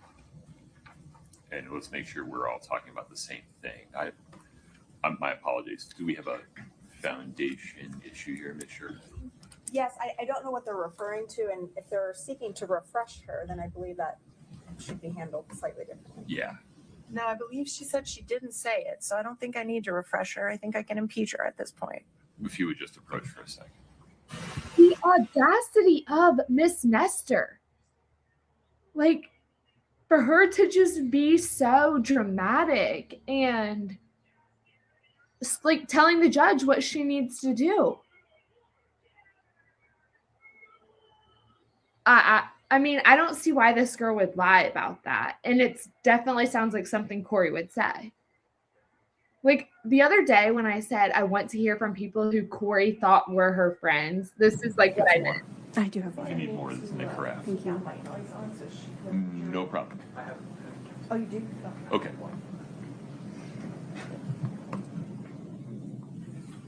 Also notice how we didn't get the screenshots yet about the prosecution faces.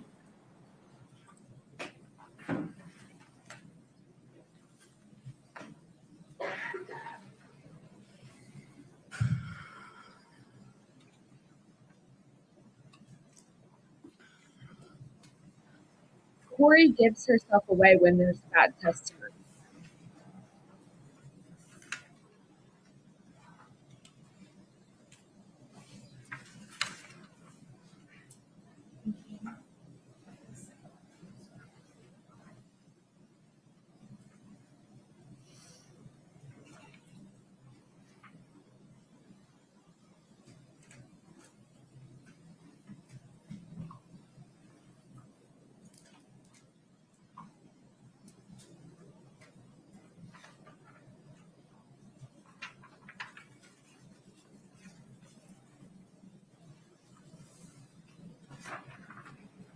Also, in other news, Savannah Guthrie has returned to the Today Show.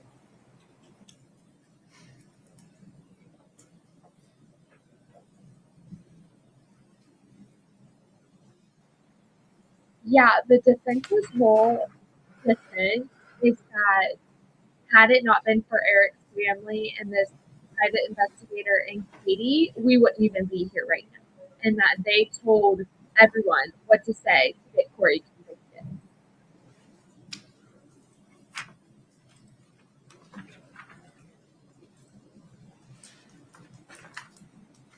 Yes, I saw reports that she returned to the studio today, so she's preparing to go back. Okay, so would you say the number one more time, Ms. Nestor? Yes, Your Honor. We are going to be playing a clip that we have marked. We're not going to admit it. We're just going to impeach with it, but it's BL1. Okay. And let's see, Katie, let me get you connected here.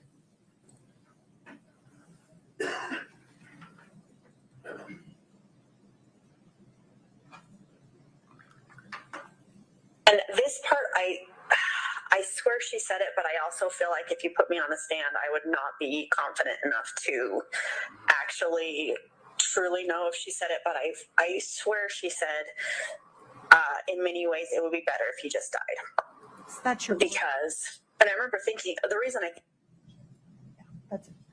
Is that your voice? That is my voice. All right. And you did say that you wouldn't be able to swear to it on the stand, didn't you? I wouldn't be confident in that. Yes. Okay. And then if we could play the second clip.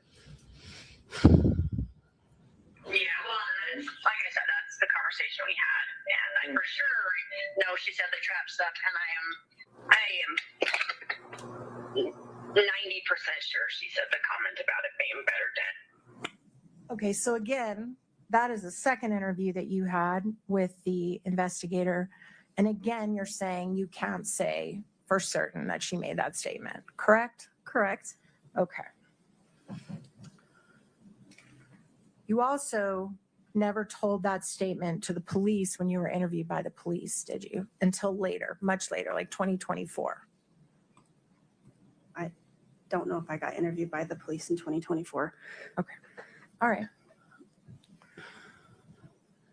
While you were employed at C&E, which you've testified to, after Eric died, were you instructed to go to the house and pick up some of his private items? Yes. And who asked you to go pick up his things? Your Honor, scope. Help me understand. If you would approach Mr. Beck. Y'all, I have secondhand embarrassment right now for this girl. But if you want to go off of Crozier and Lewis, your memory gets better with time. So maybe things got more clear. I don't know. But I know if I was this chick and I knew that these recordings were out there, I would be pissed. Yeah, it's giving like we want to buff up our case, so let's put people on. Oh no, the state definitely had these recordings because they came from the private investigator, I think. The Richins private investigator. The objection to outside the scope is sustained. Ma'am, we are going to ask you some more questions in our case. So I will see you again, and that's all I have for you right now. Okay, thank you. Mm-hmm. Another witness. Ms. Shervanek, anything further today? Yes, sure. Miss Lloyd, we listened to part of your conversation during one of your previous interviews, and do you recall during the rest of that conversation explaining why you remembered Kouri making that statement? I do. What's that explanation for why you remembered that specific statement from Miss Richins? Well, as someone who's gone through divorce myself or marital troubles, I know that it is probably somewhat common to have thoughts that aren't necessarily the nicest about your spouse and to have really strong feelings that way. But I was struck because she said it out loud. And some of those thoughts are what you'd call an inside thought sometimes. And it was memorable for me enough that after I met with the private detective, I went and talked to my friends. And without prompting, I said, hey, remember that conversation I told you about? What did I tell you about it? And they were able to confirm exactly what I said in my statement here, because it is a very big deal. And I respect the justice system very much, that I am never going to get on the stand and say something that I don't know as truth. Are you confident in your testimony today? I am. Those are all my questions. Thank you. Thank you. Okay. So now it's your testimony that you were told about this statement by someone else? No. My testimony is it is very difficult to say such a thing when someone that you care deeply about has been leveled with such charges. It is very difficult. So that is why it didn't come up in the first interview. It is a very difficult position to be here on the stand saying things like this. I don't want to be here. No one has supplied my testimony to me. No one has made me say anything about that. No one has supplied words to me. I know that that happened, and it is unfortunate that it happened because I don't want to be here saying it, but I know that that is what was said. And in fact, the friend you're talking about is Kouri Richins, right? Oh, absolutely not. Absolutely not. Didn't you discuss this statement with Kouri Richins, and Katie's the one who sent you to the private investigator? Katie is the one that made the private investigator aware of it, but that is not who I had the conversation with about it as far as the truth of the statement. But you did have a conversation with Katie about it. I did. Okay. And then you also had a conversation with some other friends who helped refresh your memory about what you might have said? They confirmed what I said. They did not supply a sentence to me. They did not do anything like that. They just helped me do a hard thing. Okay. And who did you tell about this statement prior to reporting it, besides your friends and Katie and the private investigator? What do you mean? Did you tell anybody else? I told my friends. I told my partner. I told the investigator, Katie. I don't recall who else. Okay. And this was all in 2024 when you brought it up to the investigator? My friend conversation would have been in 2021, right about the exact same, probably within a couple days of that conversation initially with Kouri. And you would agree that if Kouri was planning to kill her husband 60 days later, it probably wouldn't be a really smart thing for her to say to you, hey, it'd be better off if he were dead, would it? Now make your objection that the question is complete, Ms. Shervin. It doesn't matter now. Okay. Go ahead, you can answer. Say it again, please. I'm so sorry. If Kouri Richins was planning to kill her husband in about 70 days after she made that statement to you, it wouldn't be a really smart thing to tell someone like you, hey, it'd be better off if he were dead, would it? Objection, Your Honor. Calls for speculation. Sustained. Do you have an opinion about that? Same objection. Doesn't call for speculate. It's sustained. Okay. Did you ever ask Kouri directly, what did you mean when you said that to me on December 17th? No. You never gave her the opportunity to explain whether she was just venting, whether she was joking, whether she was serious? Unfortunately, no. Right. And you had a long time to do that before you reported it to this investigator, didn't you? As a friend. I suppose so. Yeah, that's all I have. Thank you. Miss Lloyd, when Kouri Richins told you it would be better if Eric was dead, was she joking? No. What was her speculation, Your Honor?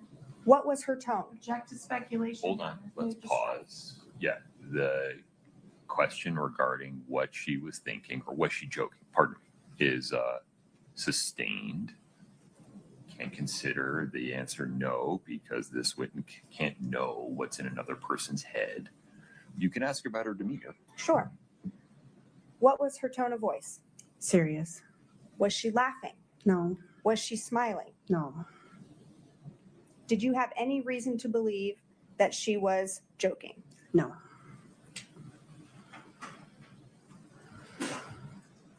One last question. Were y'all drinking? We had had one beverage. I had had one beverage. That's all I have, Your Honor. Okay. May we allow this witness to step down? Yes. All right, Chief, please advise. I got it. Thank you. If you're called back, you'll get notice. Okay, thank you. In the meantime, please don't talk to anybody about your testimony. Please don't watch any coverage, read any coverage, listen to any coverage about the case. Okay, Okay, perfect. please travel safe. Thank you so much. I genuinely believe this lady. I think at the moment she was just like, yeah, whatever. I just got divorced. I can relate. And then after Eric was died, she was like, y'all friends. Remember when I told you what Kouri said? Well, she did it. Like, I feel like that's true.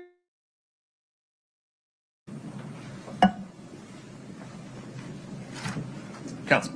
Your Honor, the state calls Gabe Morin. Okay.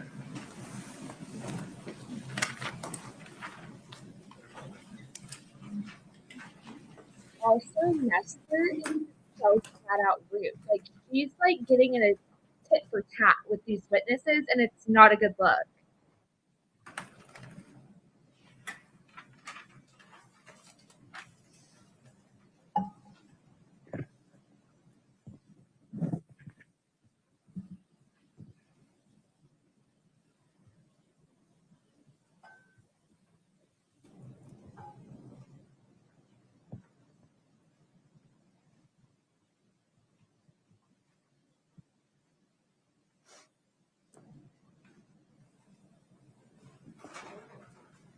Sir, if you'd step in front of Brittany, we'll get you sworn in, please.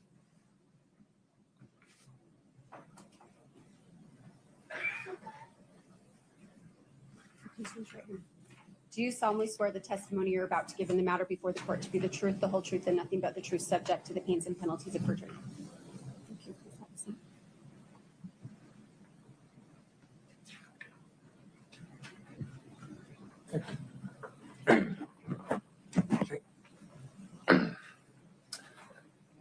Good morning, sir. Hello, What, sir, is your name? Gabriel Morin, Morin. And what do you do for a living? I own a restaurant over in Camas. And, sir, is that the Mirror Lake Diner? Yes, sir. How long have you owned it? Almost 13 years. Do you operate it as well? Yeah. Scott, can I get 8.6 or 8-6, please?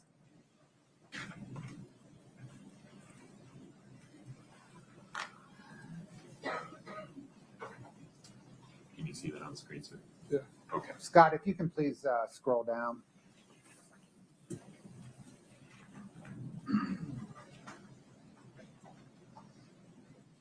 We'll go back to the top.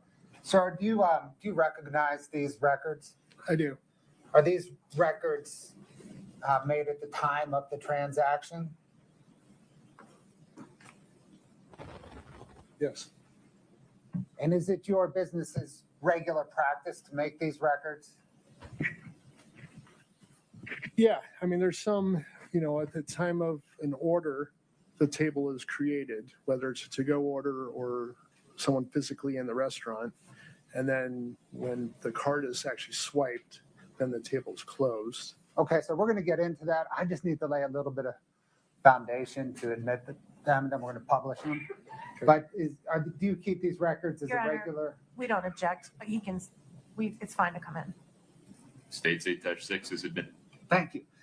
Let's publish them, please, Scott, Your Honor. Scott, if you can, let me see here. Okay, so generally, what are we looking at? So at 9:07, Megan is our employee. I believe this was a to-go order that was called in. Okay. And then, it was paid for in person at the time of pickup. $10 was written on gratuity, then $41.39 was the total charge. So does this reflect a receipt from a called-in order at your diner on April the 14th, 2022? Yeah. And the card entry method there, S, is that for swipe? Yeah. And then the card was present, that's what that's telling us? Yep. signature at the bottom, normal receipt that we've all seen all the time, always. Yeah. Scott, can you go to the next page, please?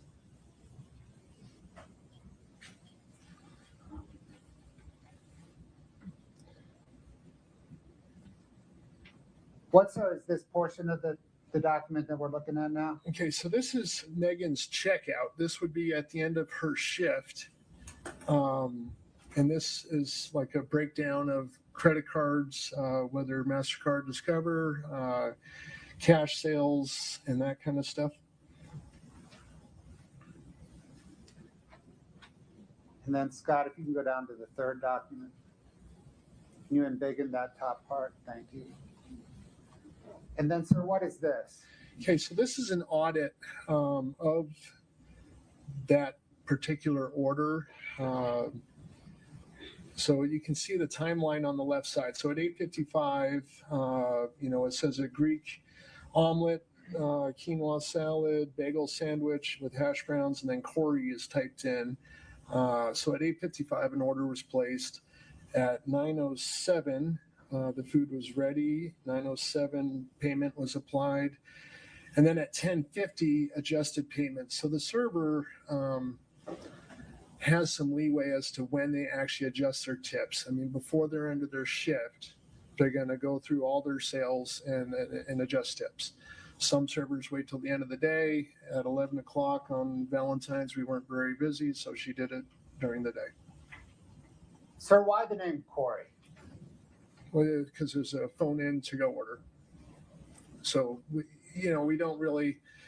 don't take credit cards over the phone unless we really need to, but, we do enough to-go orders that we want a name associated with it so we don't get the orders mixed up. Yeah. Thank you, sir. I don't have any further questions. Okay.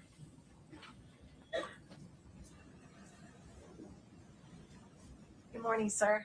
Hello. You and I've met before, but just to remind you, I'm Kathy Nestor. I represent Kouri Richins. Yep. So I want to go back to what the Exhibit 8.6 that the state just went over with you, and if we could go to the last page.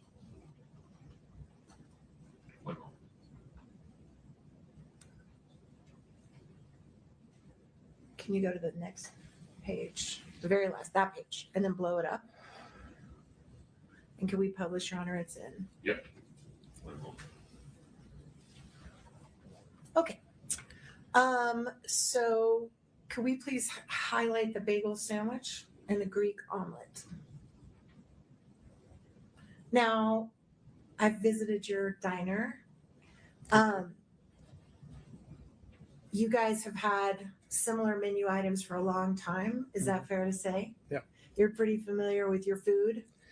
Yeah, we haven't changed the Greek omelet since day one. Okay, what's in the Greek omelet? Feta, spinach, Kalamata olives, 2 eggs, spinach. And it's an egg omelet. Yes. I don't know if there's another kind, Yeah. but just in case. All right. And so that is just the egg dish itself, right? It's not a sandwich. No, it does come with a choice of hash browns or a country potato. You can modify that and do a quinoa salad, which is what happened in this case. Okay. So they switched out the hash browns for the quinoa salad. Yeah, so there's an upcharge for that, but like you could get soup instead of hash browns. So great. So your side. And then what's in the bagel sandwich? Bacon, egg, and cheese, avocado, and tomato. All right. And it's on what type of bagel? Just a New York plain water bagel. All right. And is there mayonnaise or anything on it? Nope. So it's a fried egg? Typically over hard. I'm sorry. Yeah, over hard. Yeah, fried egg over hard. Over So it's hard. Over I'm hard. sorry. So not runny. Got it. So it's fried egg over hard. Mm-hmm. Great. And then pepper jack cheese. All right. Yeah. And when you get that ready for a to-go order, how do you package it? It's because it's with hash browns, it'd be in a styrofoam box. And it's a hot sandwich, correct? Yeah. You certainly wouldn't want to eat an egg sandwich cold. Right. That'd be kind of gross. Right? Debatable, but Okay. yeah. Maybe a cold egg sandwich. We do a lot of to-go that okay, that's what they want. Okay. But you give it to them hot. absolutely. All right. Okay.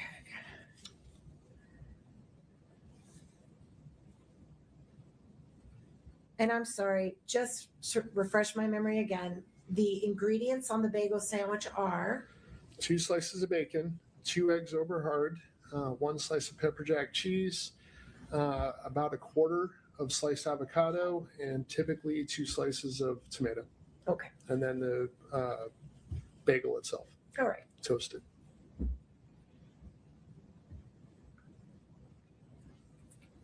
Court's indulgence for just 1 minute. I think I'm almost done. Just 1 second, okay? Okay.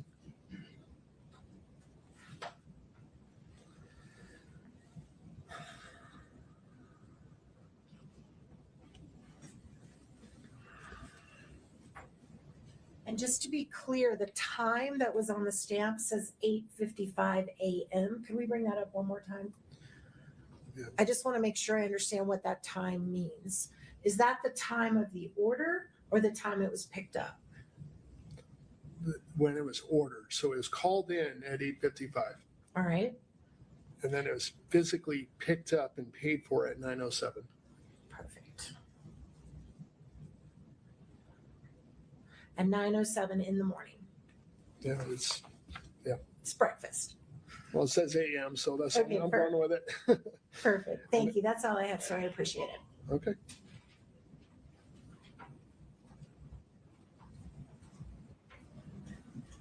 I truly don't know what she's getting at. So you can step down. May we release this witness, counsel? Yes, Your Honor. Yes. You're free to go. Thank you, sir. Thank you.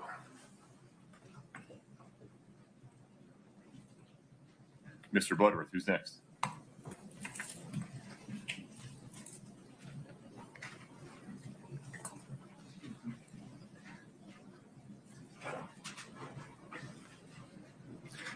Your Honor, the state calls Josh Kaze.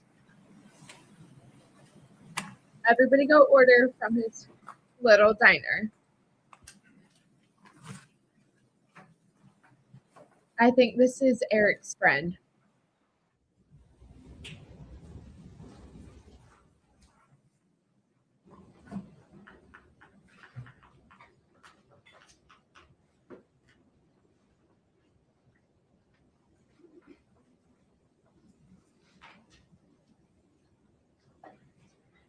Your Honor, I apologize. I understand he's at the other building right now. Oh, Maybe no we can take 5 minutes. Yeah, let's let you stretch your legs. No harm in that. Please rise for the jury.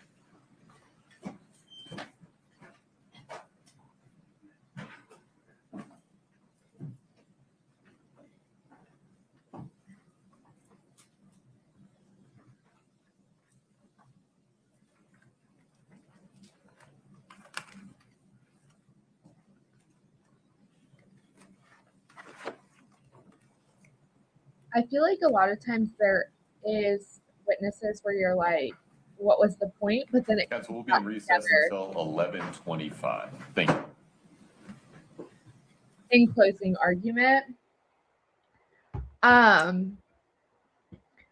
But I don't understand her purpose in pointing out the timing. I want to go back and look at Josh Grossman when she texted she was on the way to him. Okay, hang on, BRB.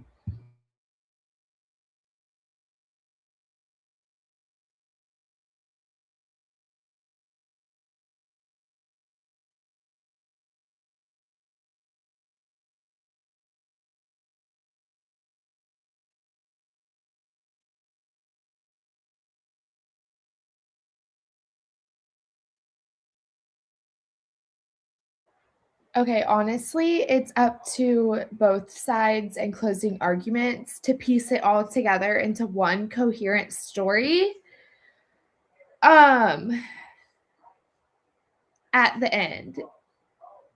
But I feel like this case is a little bit more like jumping all over the place because there are 5 charges on this indictment. So you have like the forgery charges, which that's another witness that will have to testify, the handwriting expert. And then you have like the Valentine's Day attempted, and then you have Eric's actual death. I haven't personally heard anything about the attempted, like, I want to know how they're going to prove the attempted homicide charge when this is the first we've heard about it. We know from context that he got, or maybe Katie, he got really sick. We know from their text he was sick, and she was like, go lay down, take a nap. But they also have to be able to prove that she put the pills in the sandwich, and that's what caused him to have a near-death experience. And I guess they're going to be able to line it up with the timing of the drug deals. I don't know. Like, I feel like we need more on it. Yes, it 100% was. She ordered the breakfast sandwich, put it on the front seat of his truck, like left it for him. He ate it, immediately broke out in hives, was so sick, and like couldn't function, went and laid down. And he told his friend, I think it was Kouri Richins, that he thought Kouri was poisoning him and that she was trying to kill him. And so he like made statements, like he was aware that it was the egg sandwich and something in it, which those statements should be able to come in, which I guess adds more context to the Valentine's Day, where Eric tells his friend, like, it was this sandwich I ate and I'm not allergic to it. But the whole line of questioning with the previous witness, I really think she's going to try to say he had allergies. He was going weekly to get allergy shots. The problem is the medical records, which haven't come in, but his sister testified, I think somebody else testified too, that he had seasonal allergies. I think Kouri might have actually said that on the body camera or in a police report or something. And so he didn't have food allergies. It was like seasonal allergies that he was getting treated for. So there's no way to really tie those together that he might have had an egg allergy or something. I really don't know.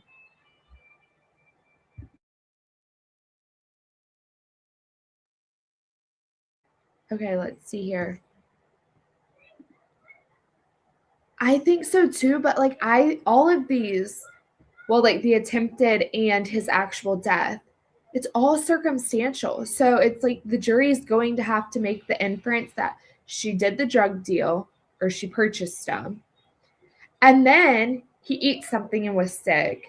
And then he tells people, I think she's trying to poison me.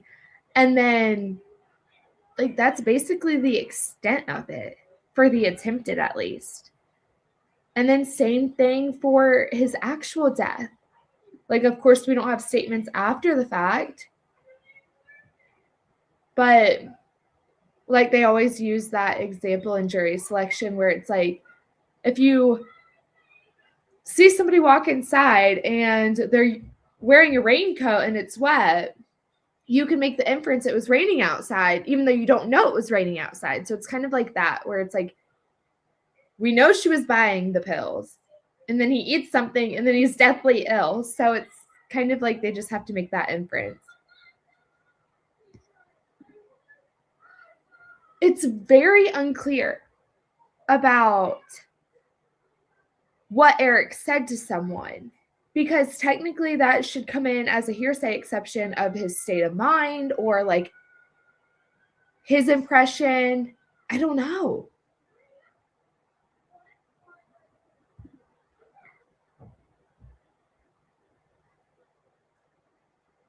Yeah, this is going to be tricky.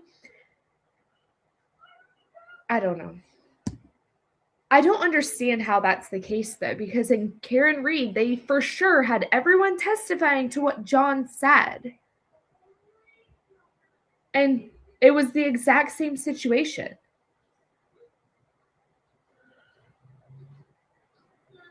I don't know. We'll see, I guess. Did they say who's next?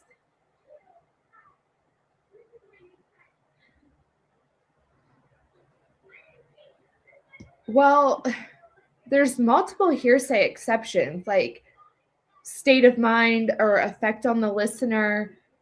Eric's statements, you would think, could come in under that. Like, what was the effect on the listener, his friend, after hearing his Best friend, tell him I think my wife's trying to kill me.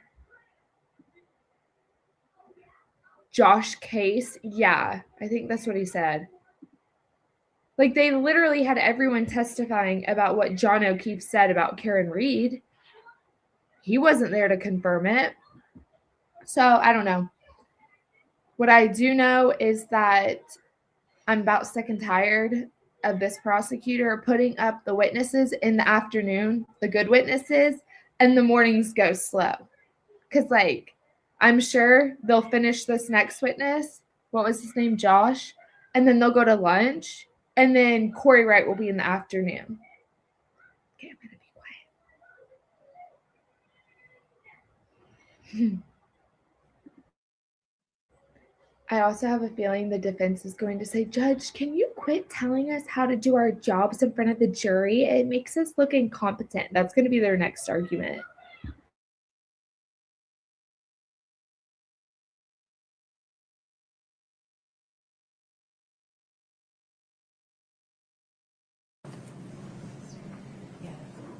Please have a seat, folks. Thank you.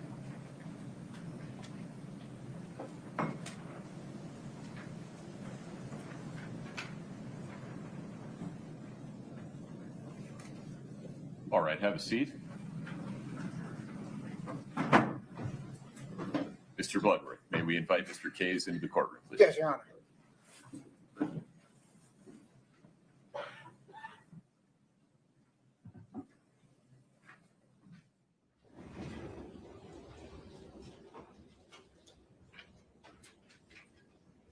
Mr. Kaze, good morning. If you would step in front of Brittany, we'll get you sworn in, please.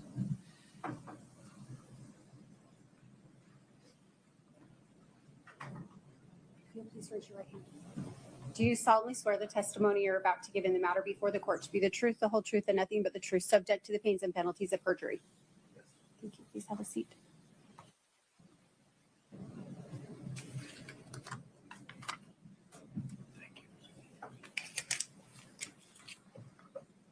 Good morning, sir. Morning. What, sir, is your name? Joshua Kaze. Is your last name spelled Kaze? Yes, Sir, did you know Eric Richins? I did. How? I met Eric probably in 2014 through some mutual friends.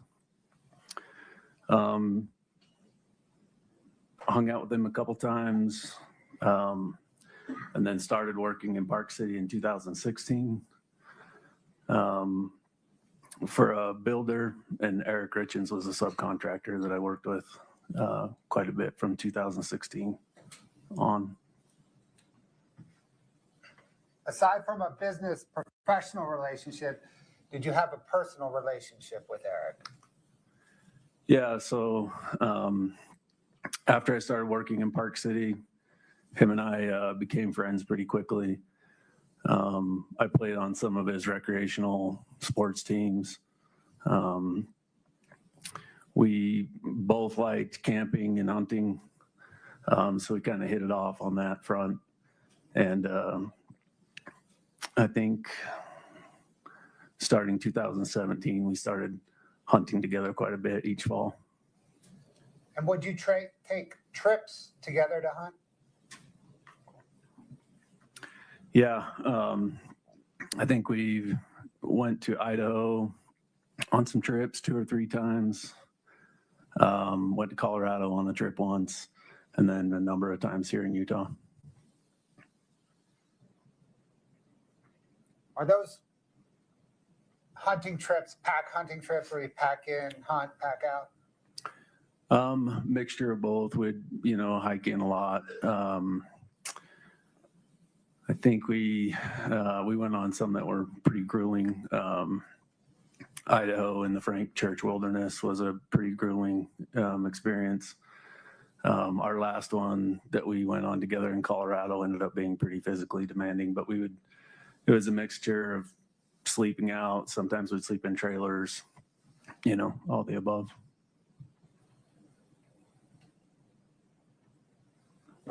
Either professionally or personally, in the last few years of Eric's life, how often would you speak with him? I'd say probably at least every other week. We had a lot of jobs going with Eric and his company. And so we would speak a lot about that. And then obviously in the fall, we would get to speak quite a bit. Yeah, a lot of the hunting trips we went on, it was just him and I on quite a few of them. So, talk a lot on those hunts as well. You get to know your hunting buddy pretty well when you're out packing with him? Yeah, especially if it's just you two. There's nobody else to talk to. So, yeah, I think you get to know him pretty well, and in those situations especially. What was Eric like personally? He was very kind of outgoing, confident, fun person to be around. He's just kind of magnetic personality. Obviously not shy, I'd say competitive, especially in sports that we played. He was extremely dependable. One of the best subcontractors I've ever had. If you asked him to do something, he didn't forget. It was always done. Every time he said he would be somewhere or get something done, he always got it done. He was very, very responsible and good that way. Have you ever observed Eric sick or injured? No. Have you ever seen him use over-the-counter drugs? No. Have you ever seen him use prescription drugs? No. Have you ever seen him use illicit drugs? No. Have you ever observed any indication that Eric used drugs? No.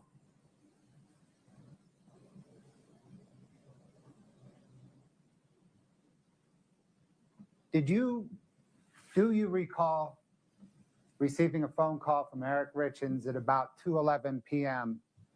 on Valentine's Day 2022? I do. Without saying what Eric said to you, why is it you remember that phone call?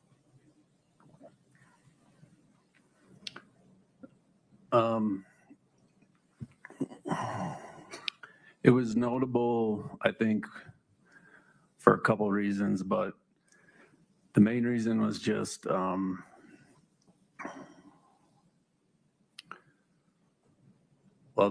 topics of the things we talked about, but also the emotion, I guess. It was unlike any other conversation I'd had with Eric. Mostly just kind of his spirits felt almost like somber, and anybody that knows Eric, most of the time you would call and he would already be talking upbeat, and this one was a lot different. How did he sound to you? Like I said, somber would be maybe a way to describe it. Very serious. Maybe sincere, which can be is a little like, especially for friends that joke around a lot and kind of rib each other quite a bit, which we did. It was just very outside the norm. Had you ever heard Eric sound like that before? No.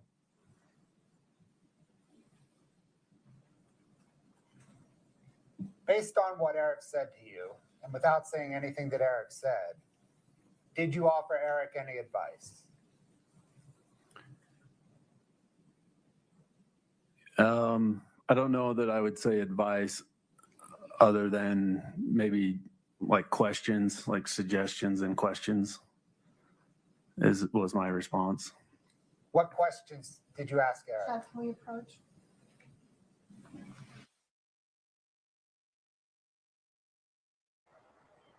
Oh Lord, here we go again. Oh no, Nestor's crossing him. I feel bad for him. But I can't imagine going on the stand to testify and not being able to say what Eric said.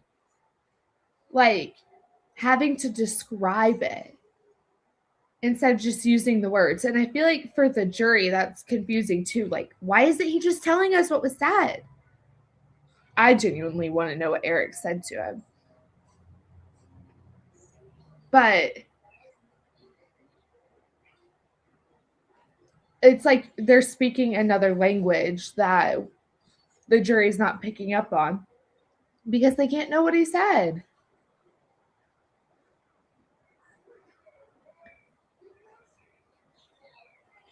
And her face.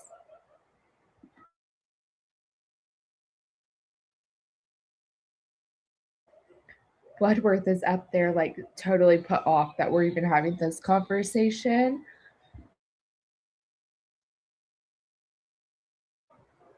Right, like, it's definitely vague.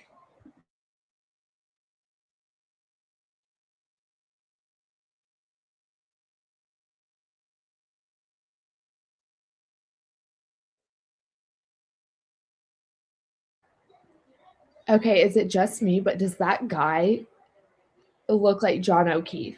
Somebody please tell me, does he not resemble John O'Keefe?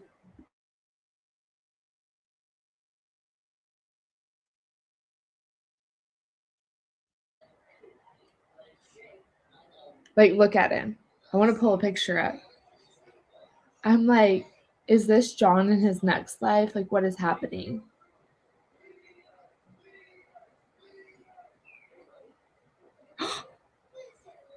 You Mr. guys. Bloodworth, please proceed. Thank you, Your Honor. Mr. Kaze, let me ask you. The word that I'm seeing is that they think they found Nancy. That they're on their way to a construction site right now.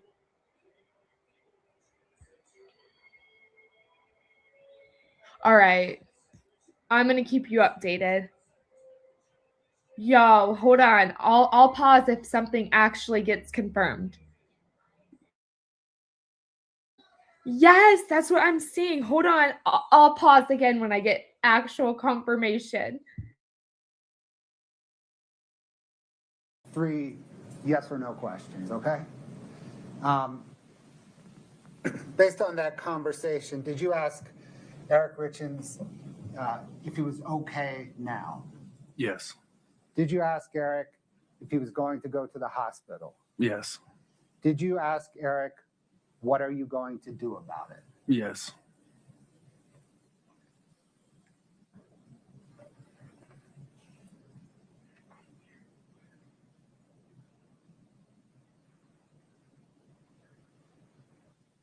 Sir, after that call with Eric Richins, did you speak to anybody else about that call? Yes. Who did you speak with? I talked to my wife that night about it. And then a day or two later told a mutual friend, actually two different mutual friends of mine and Eric's. Did there come a time after Eric's death when you spoke about this call with Kouri Wright? Yes.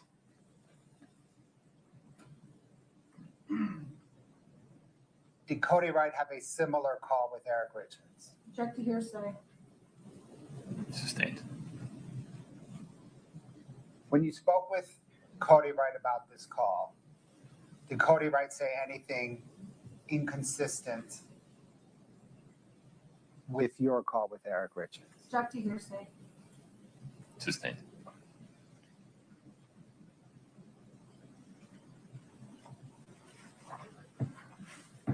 So that's all I have. Thank you. No questions, Your Honor.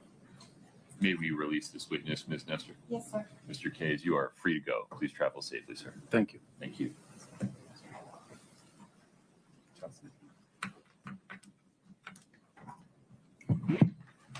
Your Honor, may we approach on schedule then? Of course. I'm going to be so mad. He's going to say, we need to go ahead and go to lunch. Okay, so let's see here. Yes, I saw that about Brittany. Somebody said that earlier. I actually want to find that.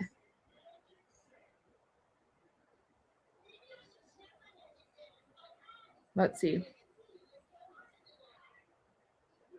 Okay. So about Brittany.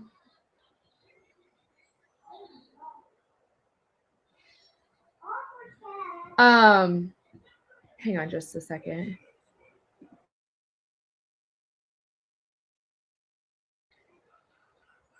The Brittany account on X says that Brittany blew a 0.06, so she was not over the legal limit.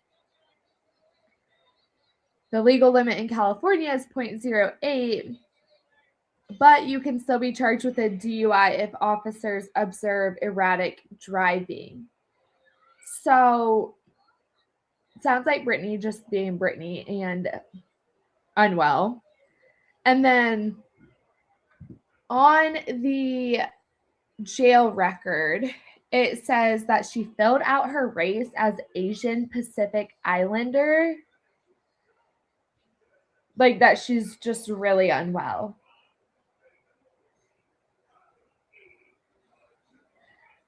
And hang on, back to this witness that just left the stand. I feel like the state's slacking a little bit because like all these questions that were just objected and sustained, he should have been prepared to have that put into evidence a different way, not eliciting the hearsay or whatever her objection was. Like he should have been prepared for that. Now, let me go back to the Brittany.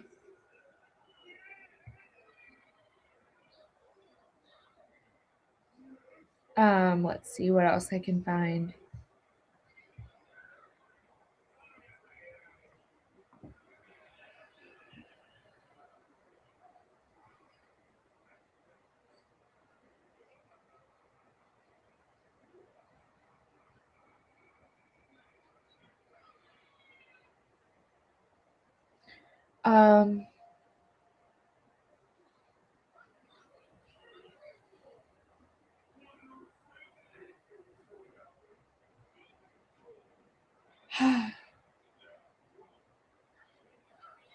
I don't even know what to think about Brittany. No, the defense, for the first time, I think, chose to have no questions. But let's see if they go to lunch. Mr. Bloodworth, the state's next witness, please. Your Honor, the state calls Chelsea Barney.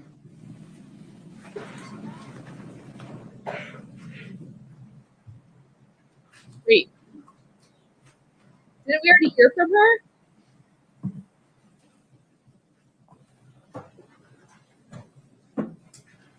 Oh no, this is the girl that Kouri screwed over on the house. That got evicted because Kouri took the $45,000 down payment. I'm like, I know we've heard her name.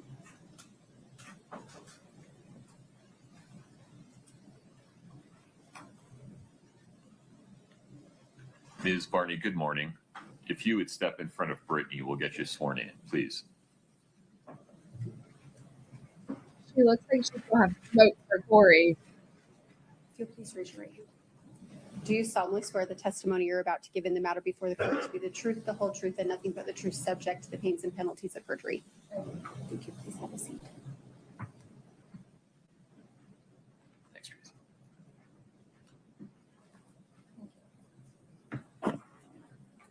Thank you. Please proceed, Mr. Bloodworth. Thank you, Your Honor. Good morning, ma'am. What, ma'am, is your name? Chelsea Barney. Is your last name spelled Barney? Yes, Do you know Kouri Richins? I do. How do you know her? We've been friends for about 20 years. When did you first meet?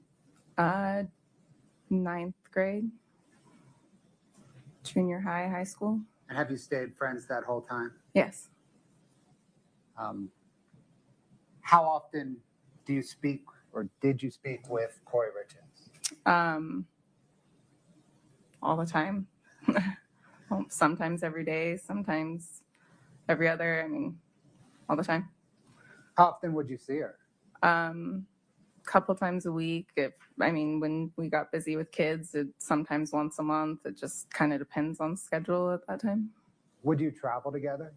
Yeah, I traveled sometimes with her. Yeah. Did you consider her your best friend? Yeah.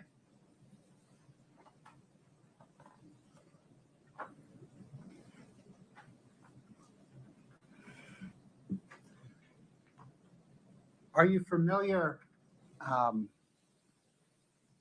with the fact that the defendant obtained a $250,000 home equity line of credit on the home that she lived in? Yes. When did you learn of that? We were on a vacation to Sun Valley, and she had told me about it. Who were you on that vacation with? Some of our other friends.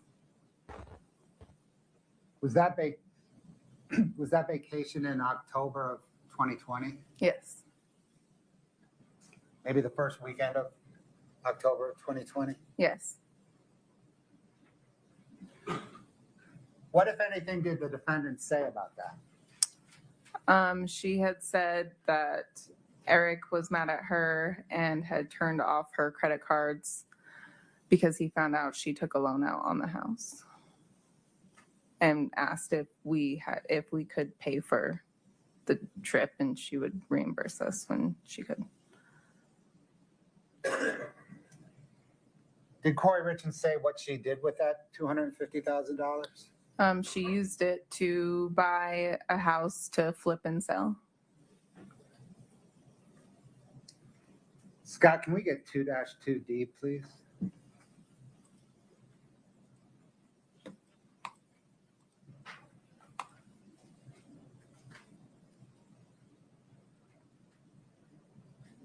Ma'am, Scott's going to scroll through it, and I'm going to ask you if you recognize it, okay? Okay.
I think since they chose to put this witness on before lunch, she's going to be short. So I feel like this is probably, I want to admit evidence, and that's going to be the end of it.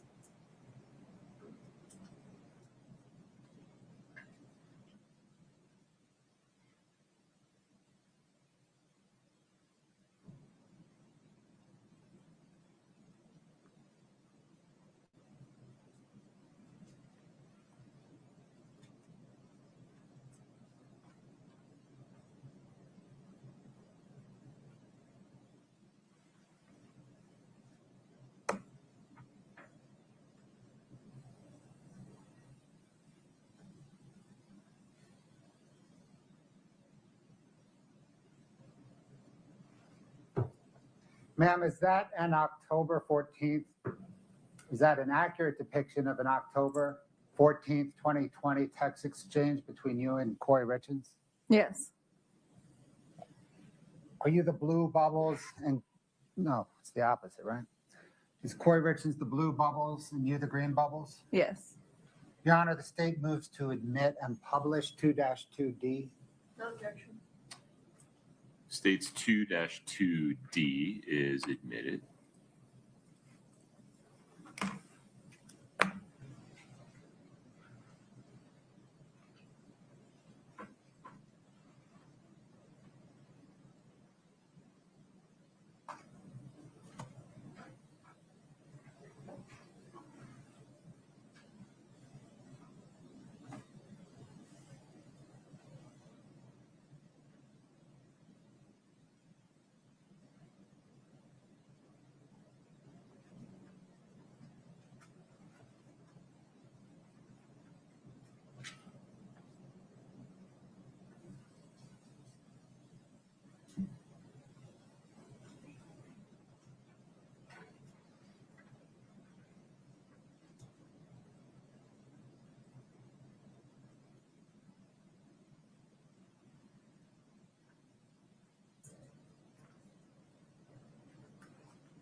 Oh, honey, you have bad karma.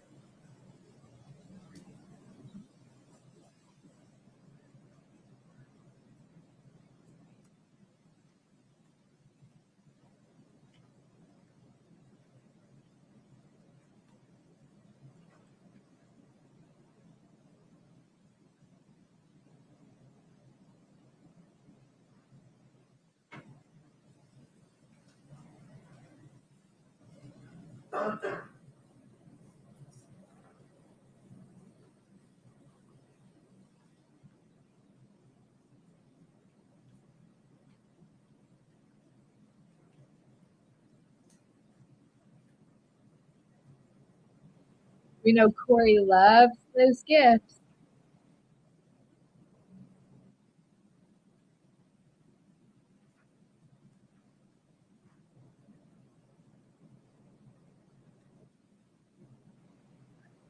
Not the PI.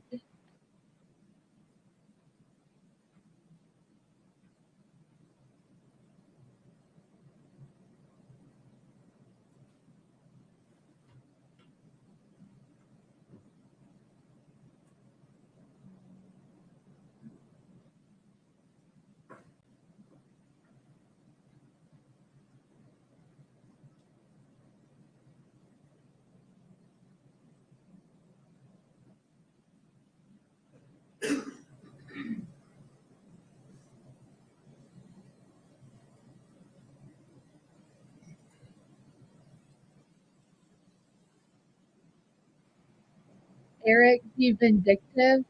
Honey, you got it backwards.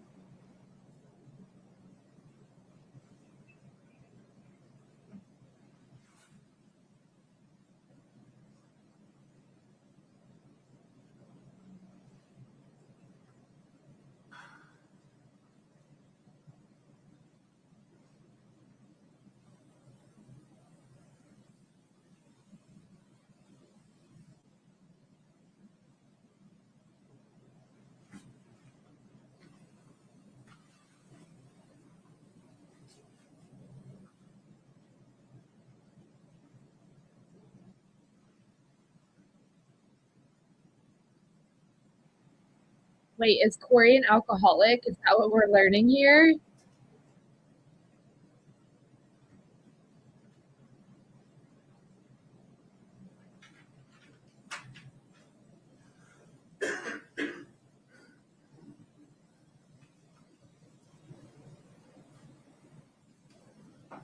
Ma'am, did Kouri Richins ever tell you whether she had paid back that home equity line of credit? Yes. What did she say?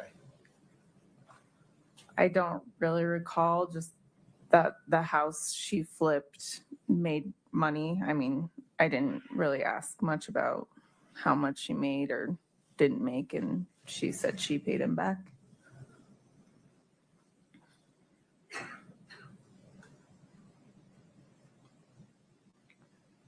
Did there come a time at the end of February 2022 when Kouri Richins mentioned to you something about a cervical cancer scare? Yes.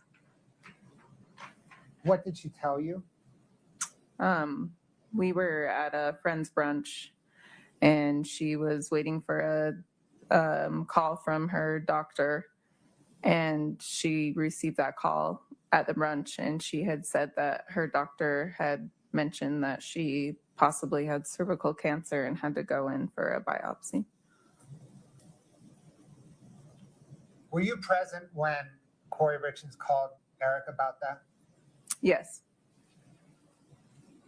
What did she say to Eric? She just told him just what the doctor said and that she had to go on for a biopsy.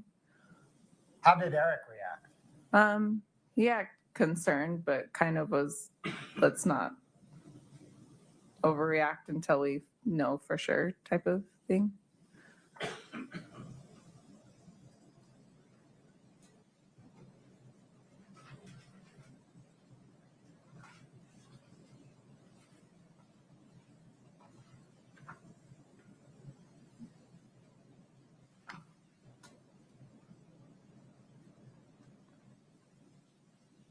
Other than THC gummies, did you know Kouri Richins to use illicit drugs? No. Other than THC gummies, did you know Eric Richins to use illicit drugs? No. Did you know him to use pain pills at all? No. Scott, can I get 2-108, please?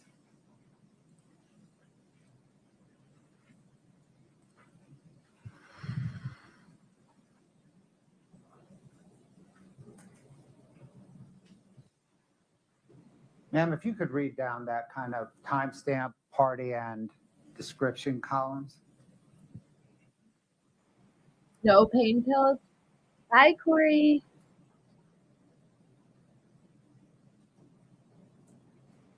If Eric truly used pain pills, Kouri's best friend would know about it. Sorry.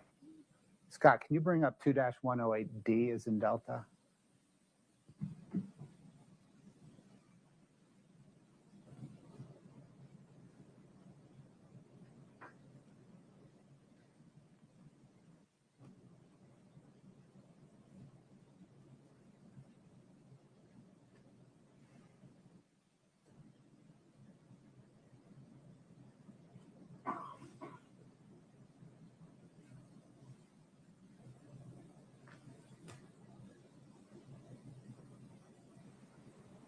Also, if he truly used pills, wouldn't she just use that to get full custody of the kids? Like, tried to use that to her advantage?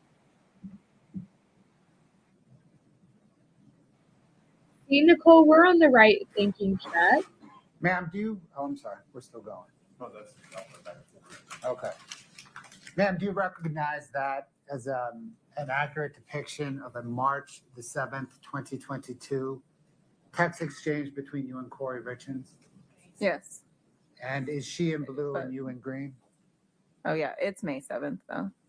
May 7th? Sorry, May 7th. Yeah, I'm in green. She's in blue. Your Honor, the state moves to admit 2-108 Delta. No objection. 2-108D is admitted.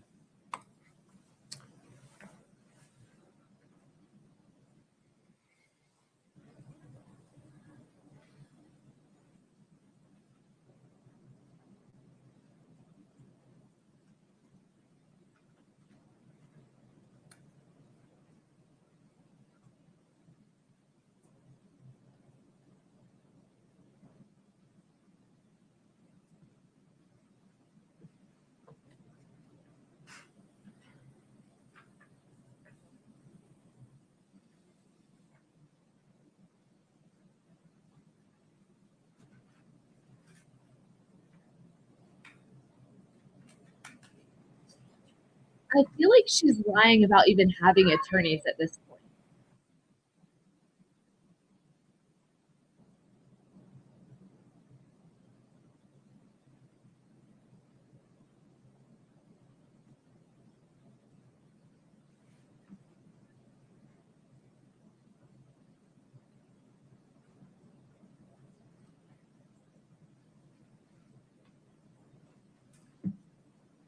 Ma'am, turning now to the morning of Eric Richins' death.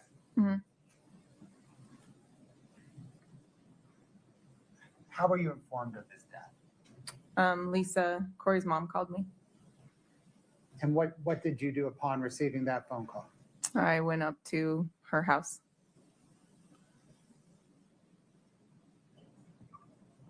Did you discuss what happened with Kouri Richins that morning?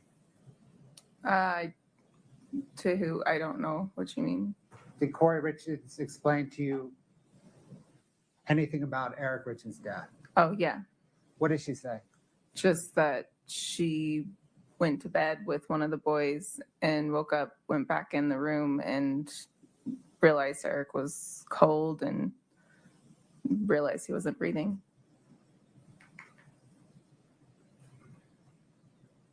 Did she say anything to you regarding whether they had a drink that evening?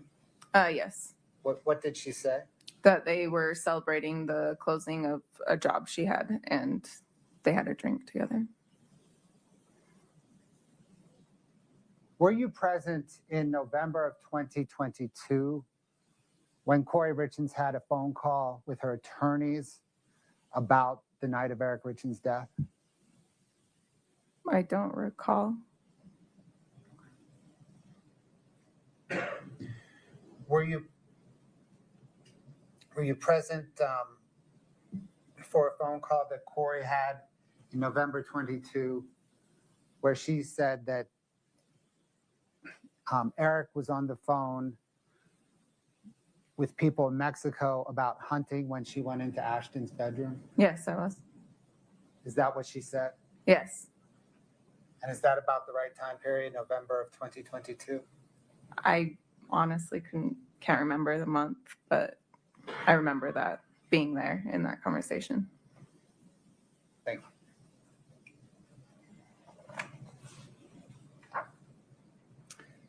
Scott, can you bring up 2-45 Delta, please?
Yeah. Ma'am, is that an accurate depiction of a text exchange you had on March the 15th, 2022 with Kouri Richins? Yes. Your Honor, the state moves to admit 245D and publish. No objection. 245D is admitted.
to admit 245D and publish. No objection. 245D is admitted.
Counsel, would you approach just briefly for a moment?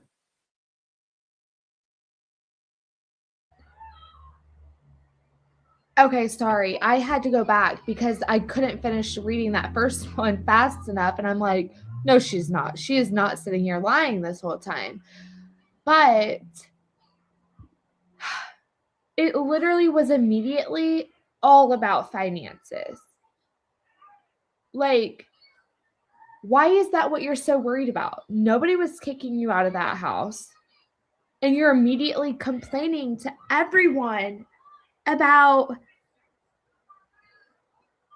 sorry, I was trying to see, about the finances. We need to break for lunch.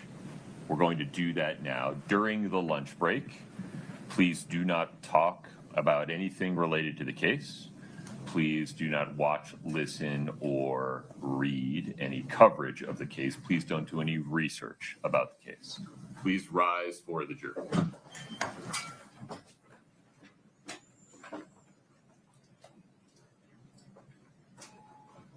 Okay, so they ordered lunch for the jury. So I wonder if he got notified. Like, their lunch is here and he didn't want it getting cold or something.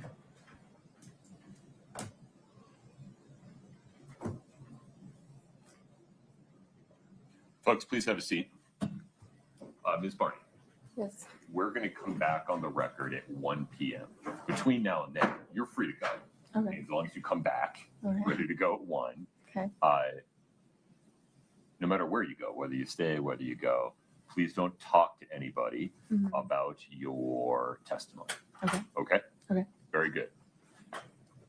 We'll be in recess until 1 p.m. Thank you. Okay, I swear at the beginning of trial, lunches were like 30 minutes. And then they started creeping up into the 40-minute range. And now we're at 50 minutes. So love that for us. Let's see. I'm going to, I hate that they did this because now like the stream's going to end in the middle of somebody's testimony. I love when they end right at like the end of a witness. That's annoying. I had a pimple patch on it, just came off. I don't know. Like, what do we think about her? I feel like she's holding back so much.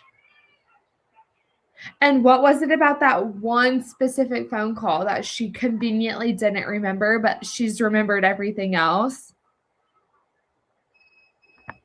Sus. She's big time sus. Okay, I'm trying to decide here because I hate that that ended in the middle of a witness. I'm trying to think. We have dance today, so I don't want to leave it up and then not be able to shut it down. That would be horrible. Yeah, it's like giving. She was paid off somehow. So I think what I'm going to do is I will go ahead and end this live, and there is no court tomorrow. So we might go over the Kelsey Fitzsimmons hearing that was all around the drama with her ex-fiance breaking and entering into her home. That was only like an hour. And then if anything big happens with Chelsea Barney or Kouri Wright, I guess we could kind of like recap it tomorrow if we need to. But I'm going to go ahead and actually end the stream. I considered leaving it up. I don't know how I would do that. And at some point, we'll probably be back tomorrow covering Kelsey Fitzsimmons or Kouri, depending on what happens this afternoon. But anyways, thank you so much, guys, for being here. And I will keep updating on stories. So everybody have a good day, and we will talk soon.